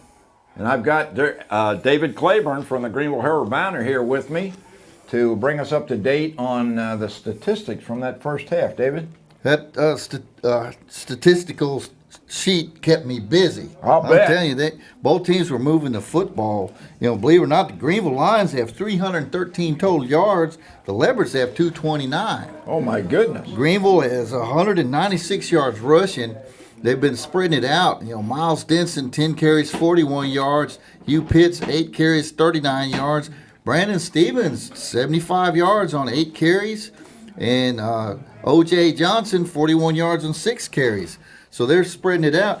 The Lions are really throwing the ball very effectively, 7 of 8 for 127 yards. Brandon has only thrown 1 incompletion. He's 6 of 7, 78 yards. And then, of course, Miles threw that halfback pass for the touchdown. What did you think of that one, huh? That's the same play they ran against Frisco in the bi-district playoffs last year, and it was the same combination, Miles to Sean Brown. And Okay. Brown's had a great game so far. He's got 2 catches for 60 yards. Miles has 2 catches for 30 yards. And Tyson, 2 for 14. And Jaquez Davis, 1 for 23. So a good first half for the Lions. Lovejoy, though, came on at the first quarter and then late in the second quarter. I've got that Rucker with 133 yards passing. He had a good first half, 9 of 11. Lavender, 4 catches, 23 yards, but the one that hurt the Lions the most was that Reed Westervelt. Got him with 4 catches, 105 yards. And 2 touchdowns. And right? 2 touchdowns, that's correct. Yeah. He's a touchdown-making machine, that guy. Well, you know, he runs good routes, and Rucker is good at getting him the ball. I got Rucker with 71 yards on 7 carries, so he's been effective. That's kind of what I was expecting. Just looking at their season stats, I didn't actually see the season stats, but their last game, Rucker did most of the running and, of course, all of the throwing. So one thing I've noticed in the past when the Leopards played the Lions, that their backs run hard. And they're hard to tackle. And even Rucker, they looked like they had him a couple times, and he made some good moves. They play hard, and they're playing like I expected. The Lion offense, I didn't understand or didn't know what to expect after Ennis shut them down so much. But I think Darren Duke and his staff were playing kind of conservatively against Ennis since the game didn't mean that much. And we're seeing all the stops. I mean, how about that double reverse pass on the 2-point conversion? Yeah. Too bad they got called for a penalty on that. Did you see what the penalty was? I think it was an illegal motion, maybe. These guys, this crew, they're not real good at indicating what the penalty is. And Rich thought it was too many men on the field. Well, it was hard to tell what the call was, but that was a beautiful play. I haven't seen that one all year. That was a great play. Double reverse and end up Miles throwing it again, and he threw it back to Brandon. Yeah. I would like to see that play again, but I'm afraid we won't get to see it again. But Philly special is what I call it. Philly special. But this is very entertaining first half, and it's going to, I guess the Lions deferred, so they should get the ball back. And we'll see what happens. It would help their cause a lot if they could drive down there and get some points. Well, you know, against Royce City, we had the ball to start the second half. And unfortunately, we had a fumble on the first play. So hopefully they'll take better care of the ball when they get it this time. I really think that Royce City game, if the Lions had 45 seconds to a minute more, we'd have gone into overtime. They wouldn't have had to force it on that last stone throw, that Hail Mary. They just ran out of time. Yeah, that was one heck of a game. That's the best game I've seen in a long time. I compared it in the newspaper to San Antonio, Lee, and Breckenridge back in 1963. That was a 55-48. This was 56-49. And one of those guys was Warren McVeigh from, he played for Breckenridge. He ended up playing for U of H, scored on a 99-yard pass play, and then played in for the winning Kansas City Chiefs in the Super Bowl. But Miles Denson reminds me an awful lot of Warren McVeigh. Yeah. Same size, quickness, speed, elusive. So maybe we'll be talking about Miles Denson, 15 years later. Would that be cool? Wouldn't that be something? Rich and I were talking before the game about your ability to remember some of these things, and he says, I just can't believe Claiborne. He's got to be the greatest Texas sports writer in the state. So Um, there you go. I'm the greatest sports writer in my zip code. That's about it. Well, I tell you what, we really appreciate you being up here again with us to bring us up to date because, Rich and I, we're so busy blabbering, we don't have to keep Well, time. it's not easy keeping stats, especially with a team like Lovejoy that runs that hurry up offense. Right. You really got to stay on top of it because by the time you write the play down, you look up and they've got the ball again, and you got to figure out who's got the ball. All right. But You got any comments for Mr. Renault? Rich is Rich and I go way back. Yes, and we do. I have a lot of respect for that guy, and what a voice, And Thank you. some people are gifted with voices and some aren't, and he's gifted and I'm not, and that's I why don't know. I write it and he talks about There it. you go. Well, David, again, we appreciate you, and we'll let you get back downstairs so you can continue in the second half, and maybe after the game, if you're of a mind, particularly if we come out on the winning end, we'll get you up here again. Well, I'd look forward to that. So, Okay. anytime I get to spend time with both you guys, I mean, I'm in some high company. Well, we appreciate that comment. Okay. All right. Thanks a lot, David. We'll take a break now, and we'll be back in 2 minutes to continue the coverage of tonight's game. The Leopards of Lovejoy lead the Lions of Greenville 21-15.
Bob Muty and Rich Renault back here at Leopard Stadium in Lucas, Texas. We're about 3.5 minutes away from the start of the second half of this by-district playoff football game. Currently led by the Leopards, 21-15 over Greenville. And Rich and I were just talking about, how things went with the broadcast here in the first half. And I was telling him I thought, I'll give him about a 7.5. Well, Rebecca kept looking at me and going, that little cross your throat, cut, that's enough. Oh, man. I think and I'm not sure about this, but I think the Lovejoy girls volleyball team might have just been recognized down on the, and Rebecca's shaking her head, 25-0. And I assume that means they were the state champions once again, Rich. Well, they should have been. That is a quality program. Those girls work hard. I wish more people could go to the volleyball games because you don't understand. If you've never been, you don't understand what a dig is or what a spike is until you see these girls. They're fascinating, just absolutely fascinating. Timing is everything. They could be in the back of the gym and serve the ball, and it goes over the net just by a hair, and it drops at their feet. So it's a great show. I don't care whose team you're playing.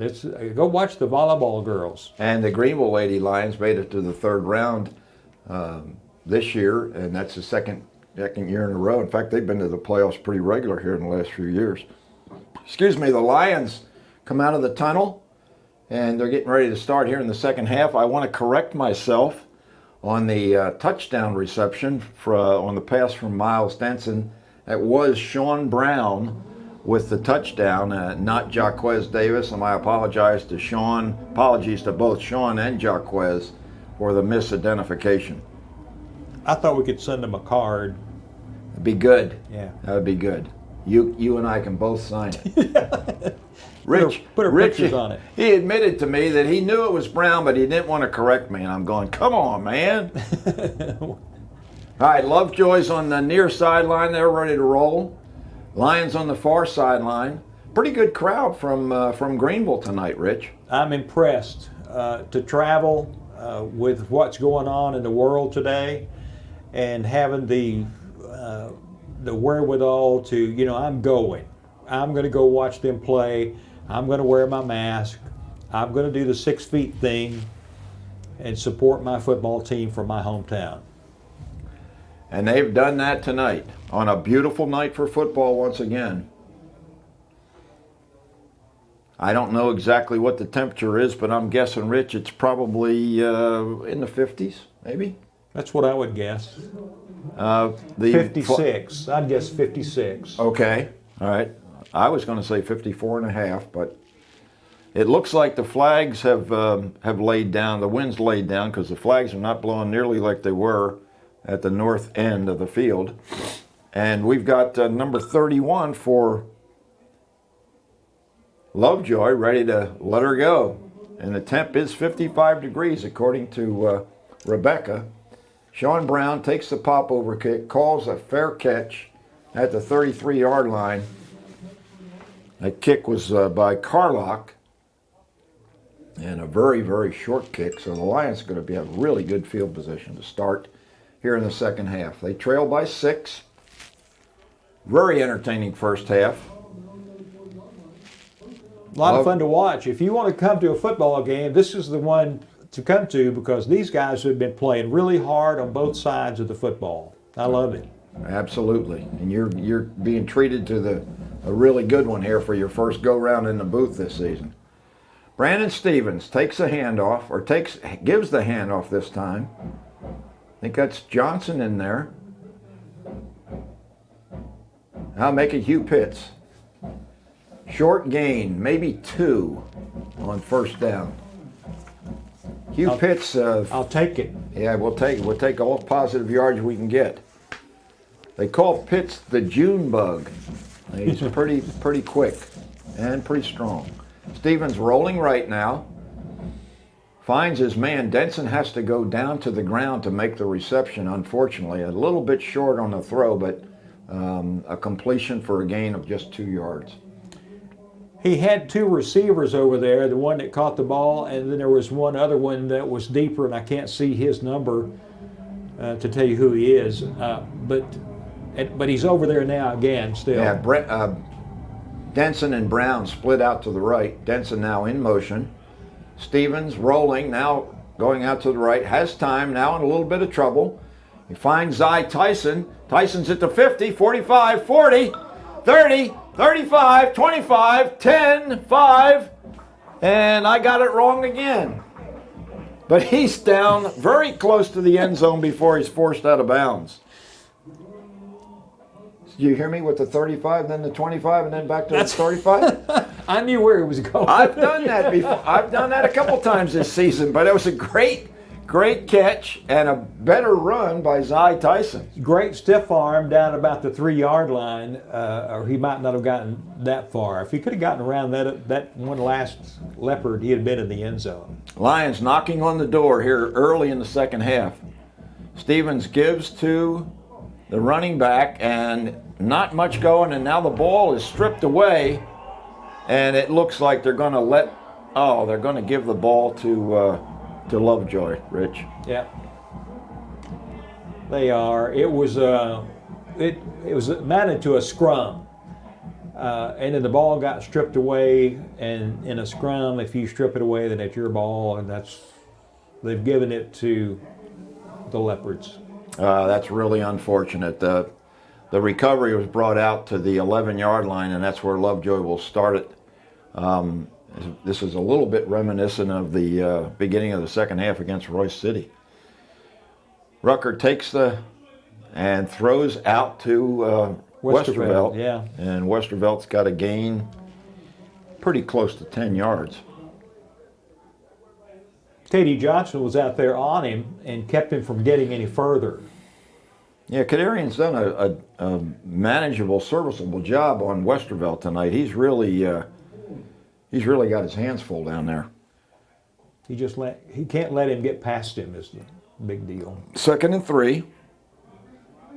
Rucker rolling left, got lots of room at the 30, up to the 40, to the 45 with a penalty on the play. Rucker doing more damage with his legs. Just like he did in the first quarter. But I don't know if that was what the penalty was there. I still haven't seen a signal from this referee.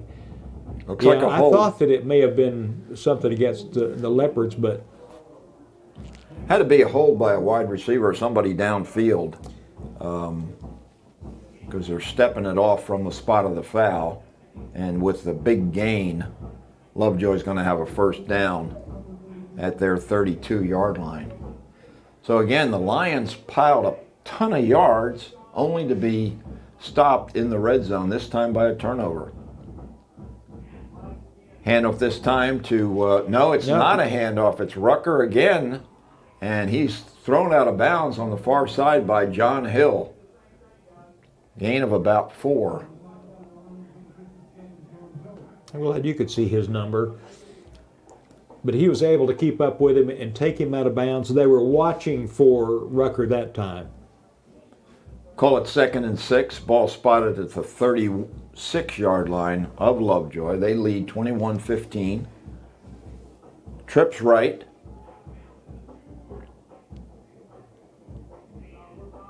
Rucker hands to Nadeau, and Nadeau has a first down. Noah Nadeau coming off a broken jaw. This is his first real action in quite a while. Well, that was a good, tough run. He got up to the Greenville Lions defensive line, went past it, started getting into the secondary. The Lions were able to capture him and knock him down at the 43. First down for the Leopards. They started this drive at their own 11. It's now at the 43-yard line. Hand off to Nadeau, and Nadeau is engulfed at the line of scrimmage. A nice job by that defensive front. It's Sincere Jones on the play. I love the replay board, Rich. Really helpful. I should have been watching that when Brown had that touchdown earlier. Rucker now is in trouble. Michael Surface has got a hold of him, and he throws it away. He's outside the pocket. That doesn't get to the line of scrimmage, and no intentional grounding call. Interesting. And yeah, the coaches for Greenville are a little concerned about that. They wanted it for sure. Nice job by Michael Surface. That very easily could have been a intentional grounding call. So it's 3rd and 9. Need that pressure once again. Surface limped off the field, by the way. Rucker now decides to run, and he's got some room, and he's got the first down. He's been a left-handed runner, if you will. He goes to the left side every time. Sometimes, a couple of times he's been up the middle, but he favors the left side. Of course, that's where the tight end is lined up. Quickly to the line of scrimmage, Matthew Maynard with the handoff, and he's got pretty nearly 10 yards.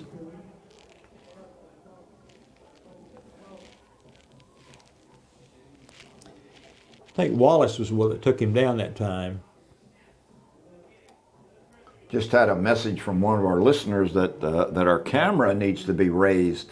I don't know whether Rebecca is on top of that one or not, but one of our listeners has a request to raise it up, but it's a little bit too far down. You can only see half the field. So Rebecca, you can make an adjustment if necessary. Back to play, 1st and 10 for Lucas Lovejoy. There he goes. Deep pass, looking for Westervelt once again, covered by Simpson and Kadarian Johnson, and it's overthrown. He was standing at the end zone line, ready to go in with a catch, but the 2 defenders for the Greenville Lions just smothered him out of that. And that's pretty good way to take care of Westervelt, just double teaming. You can't let him go. No. And he split wide right here on the near side. 2nd and 10 for Rucker.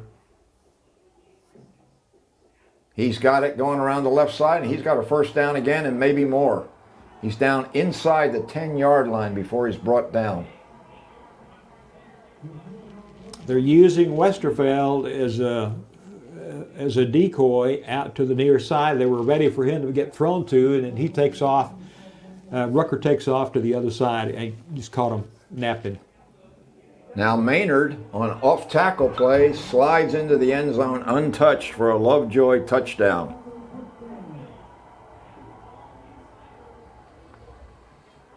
Lovejoy 27, Greenville 15, and what a turn of events. Well, they caught Greenville a little flat-footed then. They weren't sure what was going to happen. They weren't anticipating, I don't think, and the Leopards took advantage of it. Trent Tucker for the extra point. It's up and it's good.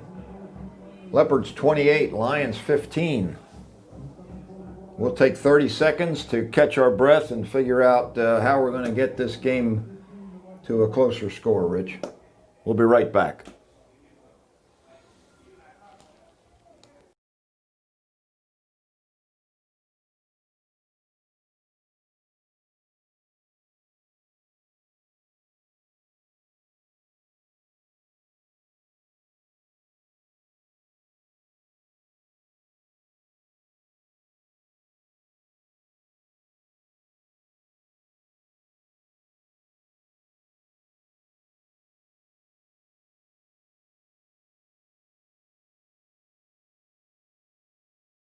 Here at Leopard Stadium, 7:44 remaining here in the third quarter.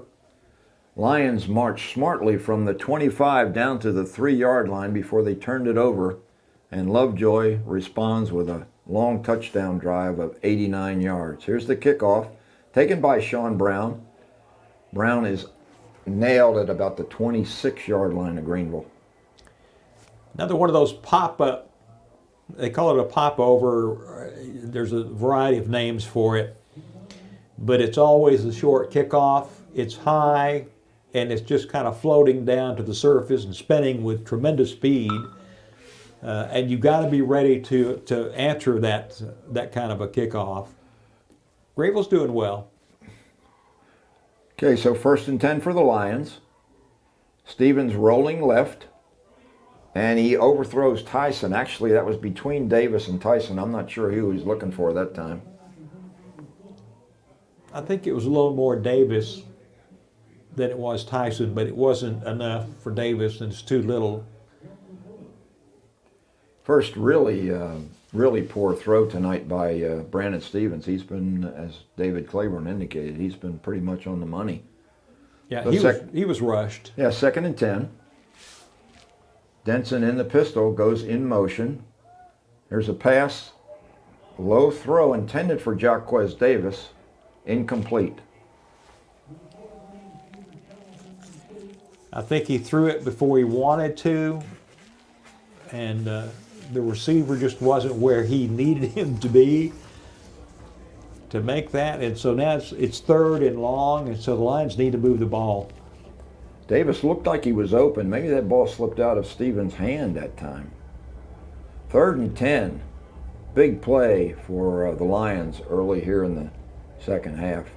Fakes the handoff to Johnson, and he's looking for Denson, and it's overthrown, and Denson is popped pretty hard at the 35-yard line.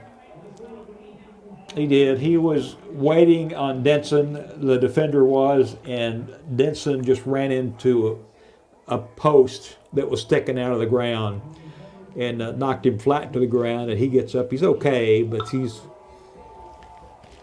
got to kind of walk with a limp for a little bit. That was a hard hit. It indeed was. So this forces a punting situation. Ibarra's back. He gets off the kick, gets a good roll, and it goes out of bounds at about the 46-yard line of Lovejoy. So the defense comes right back onto the field after a 3 and out, and that's not generally a good formula. No, the defense has got to have time to catch their breath and do some strategizing on the sideline, and so yeah, you got to keep the defense off the field as much as you can. Lions trailing 28-15 with 7:19 remaining here in the third quarter. Lovejoy's Leopards setting up at the 46-yard line in their own territory. Rucker fakes a handoff, finds Westervelt in the flat, and he's out of bounds on the near sideline at the Greenville 48-yard line. Good defensive play by K.D. Johnson that time. He was watching for Westervelt. Strong side was to the far side of the field.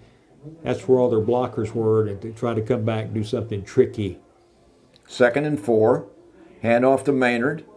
The freshman is up right at the 45-yard line, and he may be just short of a first down.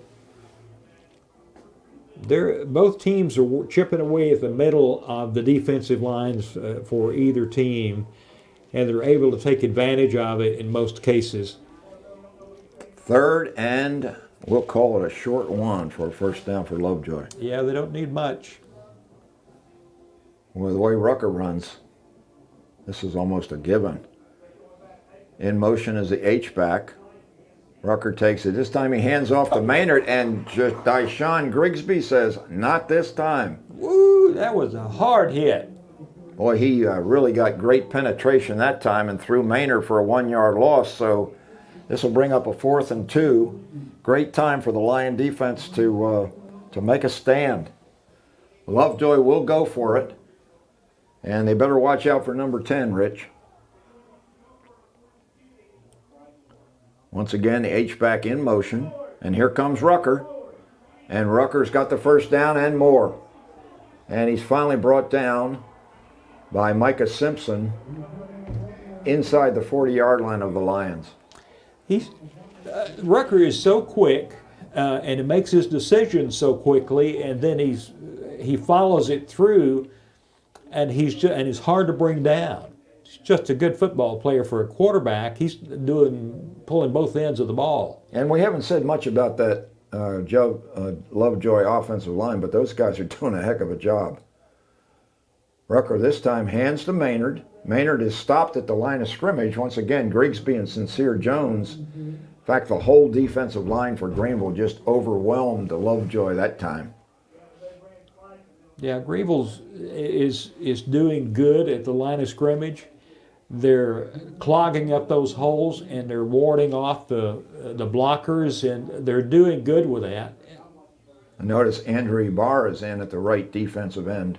Here comes Rucker, and this time they've got a hold of him, but he's pushing forward with Jones and McCallum hanging on to him. He gets an additional couple yards. Brings up 3rd and long, which is good for the Greenville Lions defense. They're tightening up, but this quarterback is so deceitful. You just can't let him out.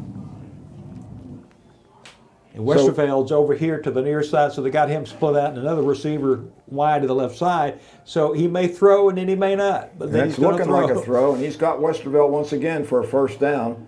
Johnson's got a hold of him. Westerveld's still going. And he's down to the 10-yard line. First down, Lovejoy. Reed Westerveld. He's a name to watch. He's a big kid. He's a senior wide receiver, 6'2", 180. And he looks like he'll be able to play at the next level. 1st and 10 for Lovejoy. Actually, we'll call it 1st and goal, just inside the 10-yard line. R.W. Rucker rolling right, down to the 5-yard line before he's brought down by the Lions. They are so, when they come up to the line, they don't give you time to take a look, see, well, what does this formation look like? Yeah, Beltaton on the tackle, but here's Lovejoy right back to the line of scrimmage. You're playing up tempo. The Lions defense has got to be getting a little fatigued. 2nd and goal from the 5. Rucker on the roll right, and Rucker scores. R.W. Rucker with a 5-yard run for a touchdown, and he's got to be well over 100 yards rushing tonight. No doubt. And the whole offensive line was moving right and blocking very, very well for him, and so it results in a touchdown. Good play by the Leopards. Trent Tucker out of the hold of Noah Nadu. Good snap, good hold, good kick. 35-15. Lovejoy increases their lead to 20 points. And we'll take a 30-second break. Be back for the kickoff.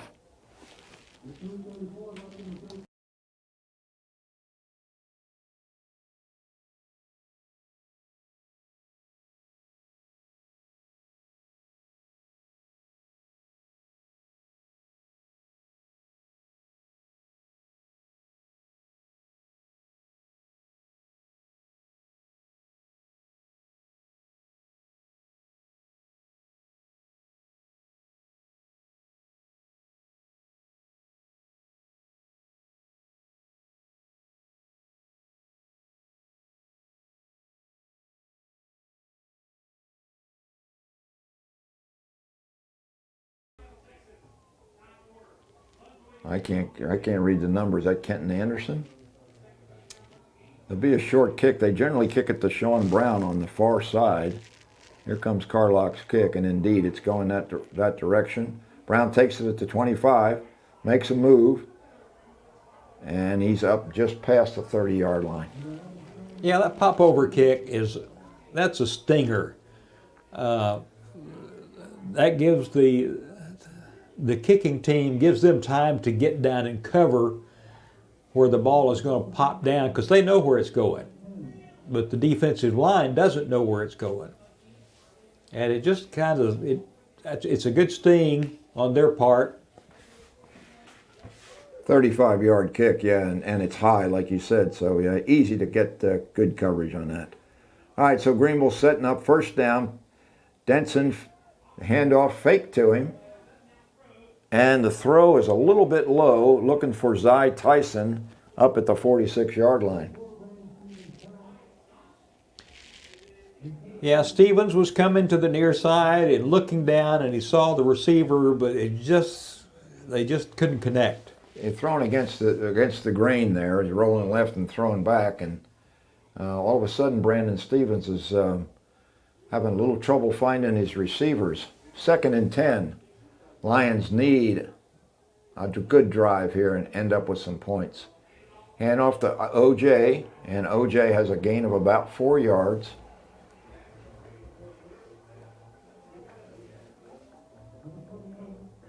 Incompletion on first down's really putting the Lions in a little bit of a hole. We'll call it 3rd and 7. 3:04 remaining and the clock running.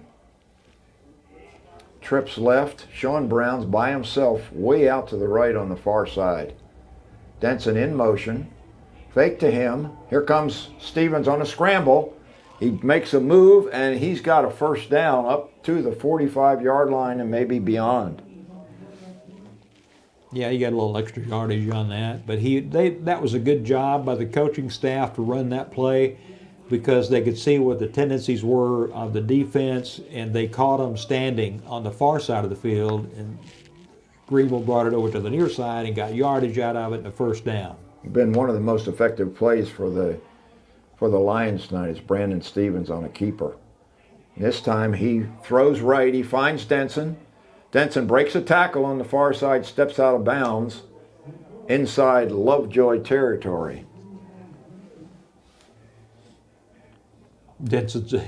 He's a joy to watch, and he is on fire every time he carries the football. Don't cut him short. He can definitely do it. Receiving, rushing, doesn't make a whole lot of difference. He even plays a little defense. 2nd and 2. Stevens on the keeper. He's got a first down. He's tripped up just inside the 45-yard line of Lovejoy. Moving the chains.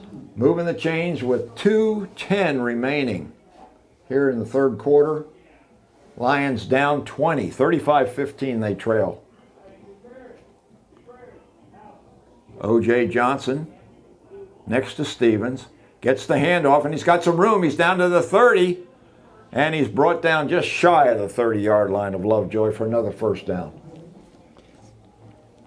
Yeah, they're playing 3 deep, and then they're kind of drifting to wait and see if Greenville's throwing the football or if they're going to run it.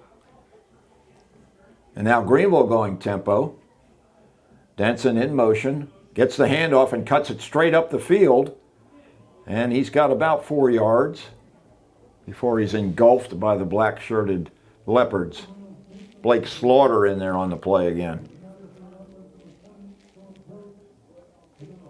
He was following his center into that hole and was able to get 4 yards out of it. 2nd and 6. Johnson breaks outside. He's got a first down inside the 20-yard line. And this is the danger zone for the Lions, Rich. It just seems like the red zone has not been friendly to them tonight. Well, they've got to create the friendly atmosphere for it. And the way that they're playing, they can do it. They just had some mismanagement here in this part of the ball game when they get down to this part of the field. Yeah, no question they've got the talent. Hand off to Denson this time. He was in the pistol formation. He's trying to get the corner here on the near side. He steps out of bounds inside the 15-yard line for a short gain. He was looking for some place to make a turn, and the Leopards had just followed him down the line, and so he had really nowhere else to go, but at least he picked up a couple of 3 yards. Yeah, they strung it out pretty good, and that's what the Greenville defense needs to try to do here when they get back on the field. 2nd and 7. Denson once again in motion coming this way. Little pitch to Pitts, and he makes some yardage, but it's going to bring up 3rd and about 5, maybe a long 5. We'll give him a gain of 2, Rich. Well, it's a gain. 18 seconds remaining here in the third quarter. Lions trying to get another play in before the end of the quarter. 3rd and 5. Brandon Stevens keeps it, and he is hammered in the backfield. Brian Kotecki with a great play. They just really pressured the quarterback that time. And he hit him hard. He just was able to slide through there and make the pop, and so that brings up 4th down now, and Greenville's got a decision to make when they move the ball back down here to the other end of the field. Yeah, and that Brandon Stevens is a little bit shaken up after that play. So that's the end of the quarter, so fortunately the Lions don't have to burn a timeout while Stevens tries to compose himself, but boy, that was some kind of a hit by Kotecki. So the Lions are walking the long way down to the other end of the field, and they'll be faced with a 4th down and 6 yards to go, and once again we're in this red zone, and that's been problematic. 35-15 the Lions trail. It's finding the right combination and getting the right play in for what the defense is showing you up right there on the line. And then execution is the name of the game, because the field is so short. You don't have a lot of room to dance in. That's a good point. The options when you're in the red zone, which is from 20 yards in to the end zone, it's tough area to operate in, and the Lions have certainly had their challenges. Stevens appears to be okay now. The Lions they almost have to go for it, Rich. They got to get a 1st down or maybe even a touchdown. Yeah, 3 points won't do you any good here. Trips left, Brown on by himself out to the near side. Stevens looking out. He's almost. The ball was intended for Sean Brown. It was incomplete.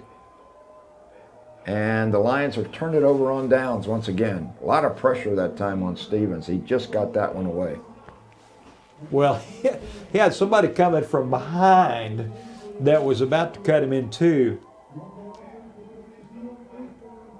But I thought the pass was well thrown, and just wasn't able to make the catch, maybe a little bit too high. Yeah, Brown's the guy that can go up and get it, but he was covered well and just a little bit too high. Handoff this time to Maynard. Now Lovejoy's probably going to be comfortable with just running the ball with Maynard and Rucker. Yeah, they they're want to piling eat up the yards. Yeah. Want to eat that clock up. Yep. 11:40 remaining. Pick up a 3 for the freshman. 2nd and 7. Ball spotted at the 15-yard line. Rucker rolling right. And he is brought down. There is a penalty on the play. So the Lions are hoping that possibly that's going to be against Lovejoy. Maybe another hold by the Leopards. Rucker picked up about 5 yards. But it is either a block in the back or a hold. I couldn't really tell, Rich. Could you? I can't. I've got fog on my window here. Yeah. So Yeah. Can we wipe that off, you think? I'm going to try. All right, Rich is going to try to do a little work on the condensation on I the... used to do windshields when I was a kid, working at the filling station. Oh boy. Pretty tough to see the numbers without having the fogged up press box window here. All right, 2nd and 15 for Lovejoy. Rucker's standing at his own 3-yard line to take this snap. Fakes to Maynard. Throws right, and the ball is knocked down. Good play by Josh Luna over there to bat that pass down and force a 3rd and long. Intended for Westervelt. It's amazing how big your hand can get when you're trying to throw a pass against it. That was a great play defensively by the Lions. Well, Luna stands about 6'3". He's one of the taller Lions, and he used every bit of it that time to knock that pass down right at the line of scrimmage. 3rd and 15 for Lucas Lovejoy in their own territory inside the 10. H-back in motion. Rucker coming left. Got some room. And the Lions finally corral him after about a gain of maybe 7, but that's going to force a punting situation. That's exactly what the Lions needed. The defensive line started shifting to their right because they saw something. It may have been called in from the sideline or whatever, but they were moving to the right, and then it cut off the play. Is that what you call a stunt, Rich? Yep, it is. Well, you said earlier that Rucker had been running to his left and favoring that way, and that's exactly the way he went, and now we have another penalty. There are 2 penalty flags on the play.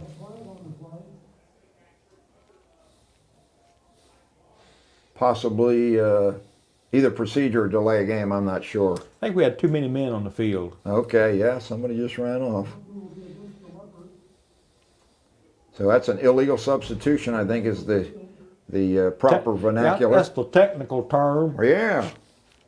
All right, so Trent Rucker standing deep in his own end zone to try to get this punt away. It's a high snap, but Trent gets it away, and it goes off the side of his foot.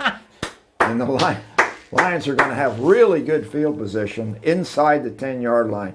That's the first punt by Trent Tucker. His brother's been doing a great job all night long, but for some reason, coaches decide that they're going to give Trent an opportunity, and he just flat missed that one. That is a punt of about, 3 yards, Rich? Maybe on a good day. On a good day? Yeah. All right, so a big break for the Lions, and boy, they need to cash in right here. They trail by 20 with 10 minutes and 17 seconds remaining in this ball game. They need to score, and they just score quickly. Portillo in at the tight end spot. O.J. Johnson and Brandon Stevens in the backfield, and Stevens tries off tackle, and there's just nothing there. He's much more effective if he can get outside, Rich. Yeah, there wasn't much room to get outside because they were clogging up that middle, because that's what it's all about. It's easy to get to the goal line in a straight line than it is to wound it to one side or the other. And so they have the defense up there clogging up. Yeah, the Lovejoy is putting a lot of men in the box. 2nd and goal from the 9-yard line. Denson in motion, gets the handoff, breaks a tackle, but he's brought down inside the 5. Nice gain, but, we got to find that end zone. He was like a pinball going through the middle of that defensive line and bouncing around. Breaks a lot of tackles, doesn't he? He did. Huge 3rd down, even though this is clearly 4-down territory. 3rd and goal from the 4. Brandon Stevens keeps it, and he's wrapped up maybe the 1 or 1.5 yard line. So once again, this will bring up a 4th and goal. The Lions just making it tough on themselves. They just can't seem to break through and get into that end zone when they're in this red area. Lovejoy fans hooting it up now, trying to encourage their defense.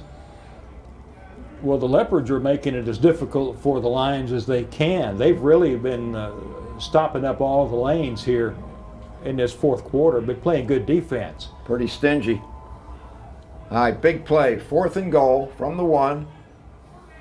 There you go. This time, Stevens just barely reaches out across the goal line. He was coming around the right side toward us, and I thought he had it easy, and all of a sudden, one of the Leopards grabbed a hold of him, and had he not reached the ball out to break the plane, that would not have been a touchdown. They're trying to get the Leopard coaches off of the field. Got an injured player for Lovejoy. Brandon Stevens with an outstanding effort to convert that 4th down play and increase the points to 21. They still trail by 14 with O'Neill's attempted extra point. he had to stretch his arm out for all it was worth to get it over the goal line, and that's all you got to do is break the plane. That was Chief Collins that was injured on the play, but he's up and ran off the field under his own power. So Waters with the snap, Phillips with the hold, and the kick is up by O'Neill and good. So they break the string of unsuccessful extra points. Leopards now lead the Lions 35-22 with 8:15 remaining. And we've got to get a couple more possessions, Rich, if we're going to take a W home with us. Well, we got time. There's time to do it, but you've got to control the ball. And I think that probably, I'm guessing that the Leopards are going to do what you suggested a while ago. They're going to try and hold the ball and run out the clock. So you load the box on defense? No, because that opens it up for you to dump something behind them. Yeah, that's right. And get an easy touchdown. So you don't want that. The combination of R.W. Rucker and Reed Westervelt tonight for Lucas Lovejoy has been quite a bit for the Lion defense to handle. But we'll see what the special teams coach has in mind on this kickoff from Greenville. Andrew Ibarra, the sophomore, teed it up at the 40. The approach is a good kick. Comes down to Jackson Lavender at the 4-yard line. Lavender up to the 25 and beyond the 30-yard line. And the Lions finally get him down at the 35. The Lions are doing a great job considering that they're playing all these teams that are ranked in the top 10 in the state of Texas. Yep, Lovejoy's number 8. We had Ennis last week. They were number 1. Frisco, the team playing Roy City tonight, they're ranked number 10, I believe, in the state. So lots of state-ranked opposition, and let's see if the Lions can stop them right here on this drive. Rucker fakes a handoff, finds Westervelt, and Kenton Anderson pushes him out of bounds after a gain of maybe 6 yards. He was there quickly, too, because he didn't want Westervelt to get behind him. So Danny Cobbin has made an adjustment with Anderson now on Westervelt. 2nd and 5. Maynard with the handoff. He stopped short of a first down by McCallum. Solid tackle by the senior, and Maynard is coming up a little bit lame after that one, and here comes Nadeau into the game. It'll be a 3rd and 2 for Lovejoy. Lion defense hoping to be able to put a stop to this drive, get that ball back. 7:31 remaining. They trail by 13. R.W. Rucker hands to Nadeau, and Nadeau is hit at the line of scrimmage and driven back, and I think he's going to be short, Rich. Yes, he is short. Short by about a yard. But that Lions defense got real stingy real fast. Yeah, I think Beltaton was in there, and he had a couple of helpers grabbing a hold of Noah Nadeau, the senior running back. Junior running back. Nadeau's only 5'9", 165 pounds, so he's not as big as Maynard. Now we have an empty backfield. Trips right, Twins left. R.W. Rucker on 4th down and 1. Lions hold their position as they were trying to draw them off sides, it looked like. Shifting now. Yeah, and well, now, no, it's timeout's called. Yeah, Coach Ross decides that we better talk about this 4th down because they're in their own territory at the 44-yard line. So even though they've been moving the ball pretty smartly, this is still pretty risky. A lot of things can happen, and to turn the ball over in your own territory is not a good formula for victory. 6:35 remaining in this one. Rich and I will keep it right here. Always fun to do games with Rich Renaud, former voice of the Greenville Lions, back in the booth. So Coach Ross decides... Smells the same. Smells the same. Yeah. Coach Chris Ross decides that discretion is the better part of valor. part of valor. I think I might have just had a Freudian slip. There's a high snap to R.W. Rucker, and here's the kick. R.W. this time took a page out of Trent's playbook and almost kicked it out of bounds, but it got a good bounce and falls harmlessly at about the 19-yard line in Greenville, where they'll take over. And the clock didn't move, so that's a good thing. Wasn't it 6:35 a minute ago? It was. And it's still there. Of course, nobody touched the ball. Well, that's true. That's true, and I guess that's why, but I don't know. Okay, here we go. Brandon Stevens at the controls. Looking to his left, and it's intercepted. Oh, my goodness. Boy, that's a drastic change in momentum there as... Adam Eschler, I think's what his name is. Yep. He stepped in front of the intended receiver, and it was a pretty quick pick six. Well, he didn't make it to the end zone, but he certainly has changed the fortunes of the Greenville Lions. They made a defensive stop, got the ball back, and... Oh, did they knock him down there? Yeah, they did. I need Yeah, to they get up did. above the fog here. We are definitely having problems with the condensation on the window here in the press box. Well, with all the heat I'm disputing. 1st and 10 for Lovejoy. Handoff. And the running back gets down to the 5-yard line. We got a new running back now in for Maynard, who apparently is pretty well dinged up. So we've got the Phil Dozer in, Phil Jost, who's a hard-running guy who they bring in goal line situations. Normally he's in a wildcat formation, but now he's in a running back. This time Jost gets stopped after virtually no gain. So it'll be 3rd and goal at the 5.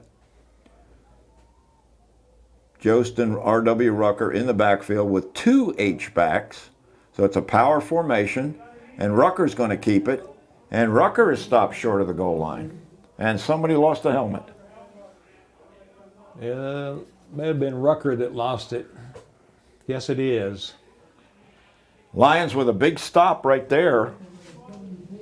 And I've got a better view. I'm looking out this other window, Rich, and it's clear. Of course, I got to look through the fencing in order to see the play. It's a 4th down for Lovejoy. The ball is spotted. Looks like it's between the 3 and the 4-yard line. Stand up and get a better view here, Rich. That's what I had to do. Okay, They're going kicking for a field goal. Yeah. Trent Tucker lined up. Kick is up, and Tucker is good. So the Leopards increase their lead to 38-22. Good stand by the Greenville Lions, but they give up a 3-pointer, and they trail now by 16 points with 5:29 remaining. Got to really go to work. We'll take a 30-second break, clean our window, and we'll be right back for the kickoff.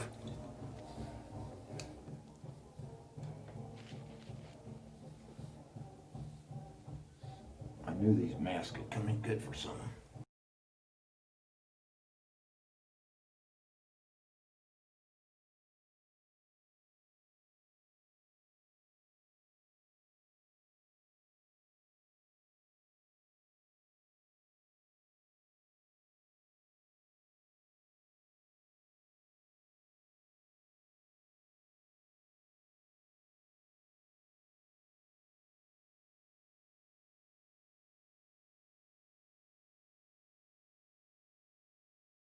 Trent Tucker going to line up and take this kickoff. He's the guy that can kick it deep. We've got the press box window a little bit cleaner. This one's going to come down. Taken at about the 20-yard line, advanced up beyond the 30 to the 34-yard line. Micah Simpson on the return. Good job by the sophomore. So good field position to start this drive. Lions have to strike quickly. Down by 3 scores. Actually, they could get it in 2 scores, Rich. Down Yes, they could. 16. Two scores and two-point conversions can tie this one up. So that's what we'll hope for. Trips right. Jaquez Davis to the left. Stevens avoids a tackler. He's running to the left side, and on the far side he steps out of bounds, pickup of about 8 yards. Nice job by Stevens. Stops the clock. Yeah, stops the clock, and great job of avoiding a tackler. Somebody coming from his backside again, just as he did on the throw to Sean Brown that was overthrown on the touchdown play, attempted touchdown. Referee's timeout for a measurement. Oh, we got a problem with the chains. It looks like the chains got a little bit damaged. So they're working on that. And it looks like the gang got it together. Ball is at the 42-yard line. I Lions think will be- they added about a foot of chain to that during that time. You got to watch these guys over here. You got to keep an eye on them. And man. Lovejoy. Okay, 2nd and 3 for the Lions. 5:14 remaining. Clock is not the Lions' friend. And here's the pass play. Good. He found Sean Brown at the 40, 30, 35, 20, 10. Touchdown, Sean Brown. So there's the quick strike we needed, Rich. Just as I had predicted. Brandon Stevens to Sean Brown, and Brown goes about 40 yards after the catch. And that's been a great combination all year. And now we need a 2-point conversion, and that's the next step. So let's see what Coach Alexander can put together here. We've already used one of our trick plays. Let's see if we got another one. Brandon Stevens started up under center. Now there's a shift. Comes back into the shotgun. He's got OJ with him. He's rolling right, looking downfield, and he's got his man, and it's good. 2-point conversion. Right at the goal line. And once again, Sean Brown. Wow. Well, there's no substitution for speed. It's hard to defense, and the Greenville Lions have got the speed. No question about it. And the Lovejoy Leopards were mindful of that as Stevens started to roll out on that play, and Stevens just stopped and fired it, and Brown caught it right at the goal line and actually fell into the field of play, but the ball obviously broke the plane for a successful 2-point conversion. Brings the score to 38-30. The Lions now trail. It's 5:02, Rich. Do you onside kick it or not?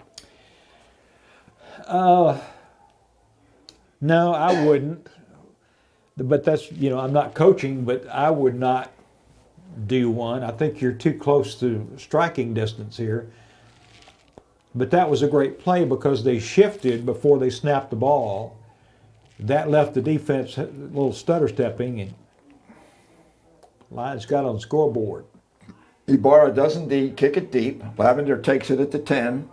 This guy's been dangerous all night long, and he's up to the 40, and he's got some room. Brought down right there. And we got a little fisticuffs going on. Oh, my goodness. Yeah, we had Ibarra was just, apparently he was taken down by one of the Lovejoy receiving team. And they were mixing it up a little bit back where Ibarra kicked it. So let's see what the penalty is. Keith Qualls was who the Leopard player was. But I didn't see what the scuffle was about.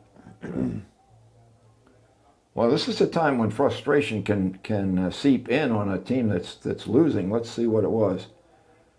Offsides against Greenville, holding against Lovejoy. So those will offset. Let's see if it's going to require a second kickoff, or looks like we're going to do a re-kick. This is interesting. Yeah, here the walk-off, the 5 yards for the offsides against Greenville, and now it should be a 10-yard walk-off back the other way against Lovejoy. Let's see if the official does indeed. We're waiting for the movement, and it now, okay, now we do it. Okay. Whoops. Wait a minute. That's only a 5-yard walk-off.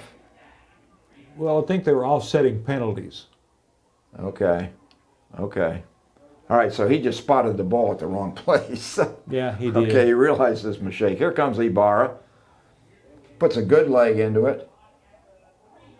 Lavender takes it at the 3. He's up to the 20, 25, 30, 35, 40, 45, 50, 30, 20, 10, and touchdown, Reed Lavender. I'm sorry, Jackson Lavender with a 97-yard touchdown to pretty much drive a stake in the heart of the Greenville Lions. He headed to the far side, had the sideline down there. He took advantage of it. Obviously, the kid's got some pretty good speed on his own. But the people that we had back in the secondary are supposed to be backing up the kicker here. They didn't see him coming. Krishan Guster did a great job of trying to run him down and made a diving attempt right at the 3-yard line. Trent Tucker, successful with the PAT. Think so. Lovejoy 45, Greenville 30, 4:38 remaining. Jackson Lavender is pretty darn good. He is. 97-yard touchdown on the kickoff return. And, I would not have predicted that. No, well, he's been getting a lot of yards on his returns all night long, but that time he broke the long one and he broke the back of the Greenville Lions. That was a killer.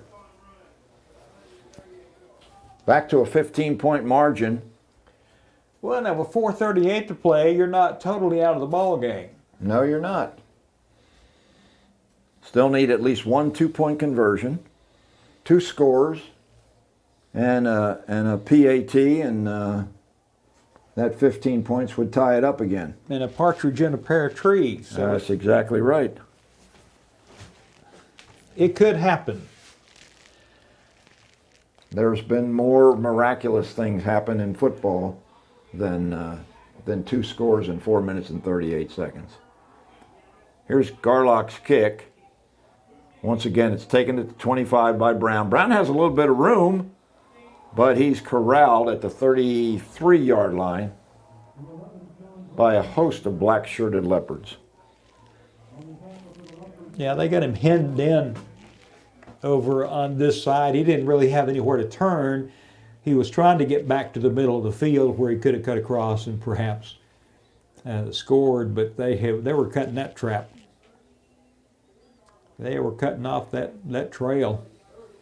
Well, Sean Brown's had a good night tonight with 2 touchdowns on receptions from Denson on the first half and Stevens here in the second half. And we'd like to see a little bit more of that. 1st and 10 for Greenville at their own 34-yard line. 4:33 remaining. Oh, Stevens drops the ball, picks it up, and he's going to be sacked. Big loss that time on 1st down. tried to do an end around, and on the handoff, it got lost and it hit the ground, so they backed him up. Quickly to the line of scrimmage come the Lions. We'll call it 2nd and forever. Stevens drops back, has protection now, he's under pressure, and he's going to be sacked. They're running him into the end zone, but his forward progress is going to be inside the 10-yard line. But yet another loss on 2nd down, as the Lion offensive line just can't hold out the Leopards, who are now hell-bent for election, trying to get to that quarterback. They're bringing lots of pressure. They are, and they smell blood in the water, and so they're coming after the Greenville Lions a little bit heavier. They've got room to give up on a penalty if they had to play a little bit too tough. but the Lions need to dig themselves out of this hole. 3rd down and, like I said, forever and ever this time. Stevens this time finds his man, but quickly tackled at the 15-yard line. Well, he's a lot closer to the 44 than he was. There you go. Oh, wow. Tough series here for the Lions. 3:11 remaining in this one. Tough row to hoe for Greenville. They've played valiantly tonight, but I'm afraid it's just going to be a little bit too little against a pretty good Lovejoy team. Kick is almost blocked. Ibarra gets it off. It's a good kick. And it rolls out of bounds at about the 44-yard line. That's a 34-yard punt by Andrew Ibarra. And the Lion defense, once again, will be challenged to try to slow down Lovejoy. And we'll see if the first unit comes out. It looks like they're going to come out. Lavender's return on the football for a touchdown a while ago, 97 yards.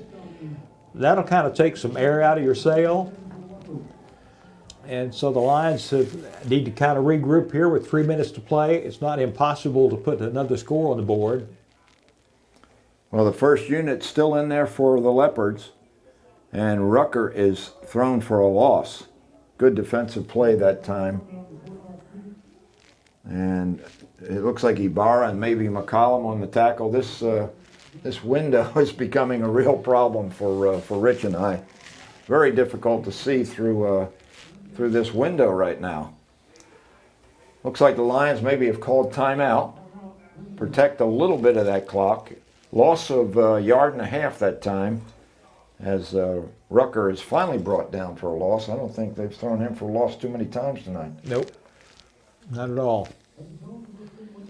R.W. Rucker's put on quite a show here, both with his rushing and his throwing. And his favorite target, as we were told coming into the game, was number 7 senior wide receiver Reed Westervelt, who has at least 2 touchdowns receiving tonight. Let's see if I get some towels. Okay, right behind you. Rich has gone for some paper towels. We just happen to have some right there. He's gonna hand me one, and I'm gonna go to work on my window, and then he's gonna go to work on his window as the Leopards line up for 2nd and 11. R.W. Rucker coming left. He fumbles the ball, and it looks like the Leopards have fallen on that one. That was an opportunity for the Lions right there. They did a good job of stripping Rucker, but Lovejoy recovers the fumble. Virtually no gain. Another timeout called by the Lions. And the windows are getting cleaner. How long they'll stay this way, nobody knows. Okay, the ball is spotted at the 42, so the fumble was recovered for a gain of 2 yards. How many charge for this window cleaning service? Yeah. Well, everybody's having problems. The coaches Greenville coaches in the booth next to us, they're having the same problem, although they're not having to do commentary. But Rich and I are handling it. You bet. You got to be flexible. All right, 3rd and we'll call it 9 for Lovejoy. R.W. Rucker, senior quarterback, fakes the handoff, looking downfield, and he finds his man, and that's very close to a first down, but I'm not sure that it was achieved. Luke By Mayfield number on a Mayfield. comeback. He ran a quick down and then back, and got to be awfully close to a first down, but not quite there. 2:25, he stayed in bounds. So it's 4th and 1. Lovejoy obviously going for it at the Greenville 34-yard line. They're trying to burn off clock right now. Yep. Greenville's out of timeouts. So they'll let it run and then probably call a timeout of their own. And we'll take a timeout with them. We'll be right back.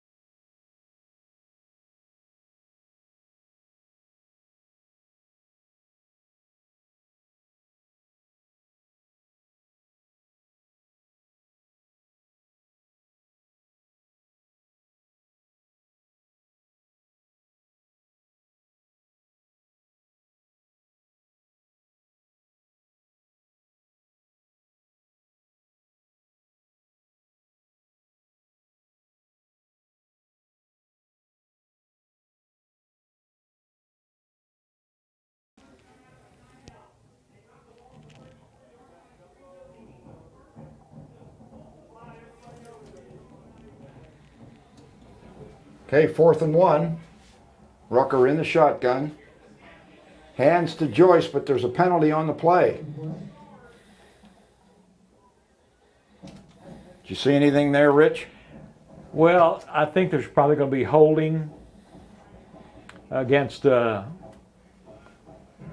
Leopards. Looked like a procedure penalty. Yeah, well, the umpire threw the flag, Okay. so that's usually holding, waiting for the referee to give us a professional indication here. I think I saw a procedure call, so that backs up the Leopards 5 yards, so it brings up a 4th and 6 now. They're still have the offense on the field. Rucker has Nadeau in the backfield with him, along with H-back Keith Qualls. Single receiver split on either side, Mayfield to the left, Westervelt to the right. The umpire's up talking to the referee right now. 1:57 remaining in this one, folks. And he's Lions. signaling up here to the press box. He wants a different time on the clock. So I guess he finally got his wish here. 45 to 30, the Lions trail. Rucker rolling right, finds looking downfield, and it's broken up by Kenton Anderson, intended for Westervelt, right at the 10-yard line, Rich. They did. They just knocked the air out of that balloon right quick and brought it to the ground. Westerfield couldn't hang there with the defense breathing in his face and knocking the ball down and knocking him down. And good play defensively for the Lions. So the Lions get them to turn over on downs, and they'll take over at their own 39. 1:51 remaining, trailing by that 2-score margin, 45-30. Brandon Stevens, Sean Brown, Miles Denson. These are the guys to watch for now as we're down to nut cutting, Rich. Denson in motion, Stevens in trouble, and he is sacked. OJ just couldn't get Jost down, and Jost makes the sack. Clock continues to run. The clock right now, the enemy of the Lions. He's the one they call the Dozier. Phil Dozier. The Dozier. Yeah. Phil Dozier. He plays a pretty good linebacker.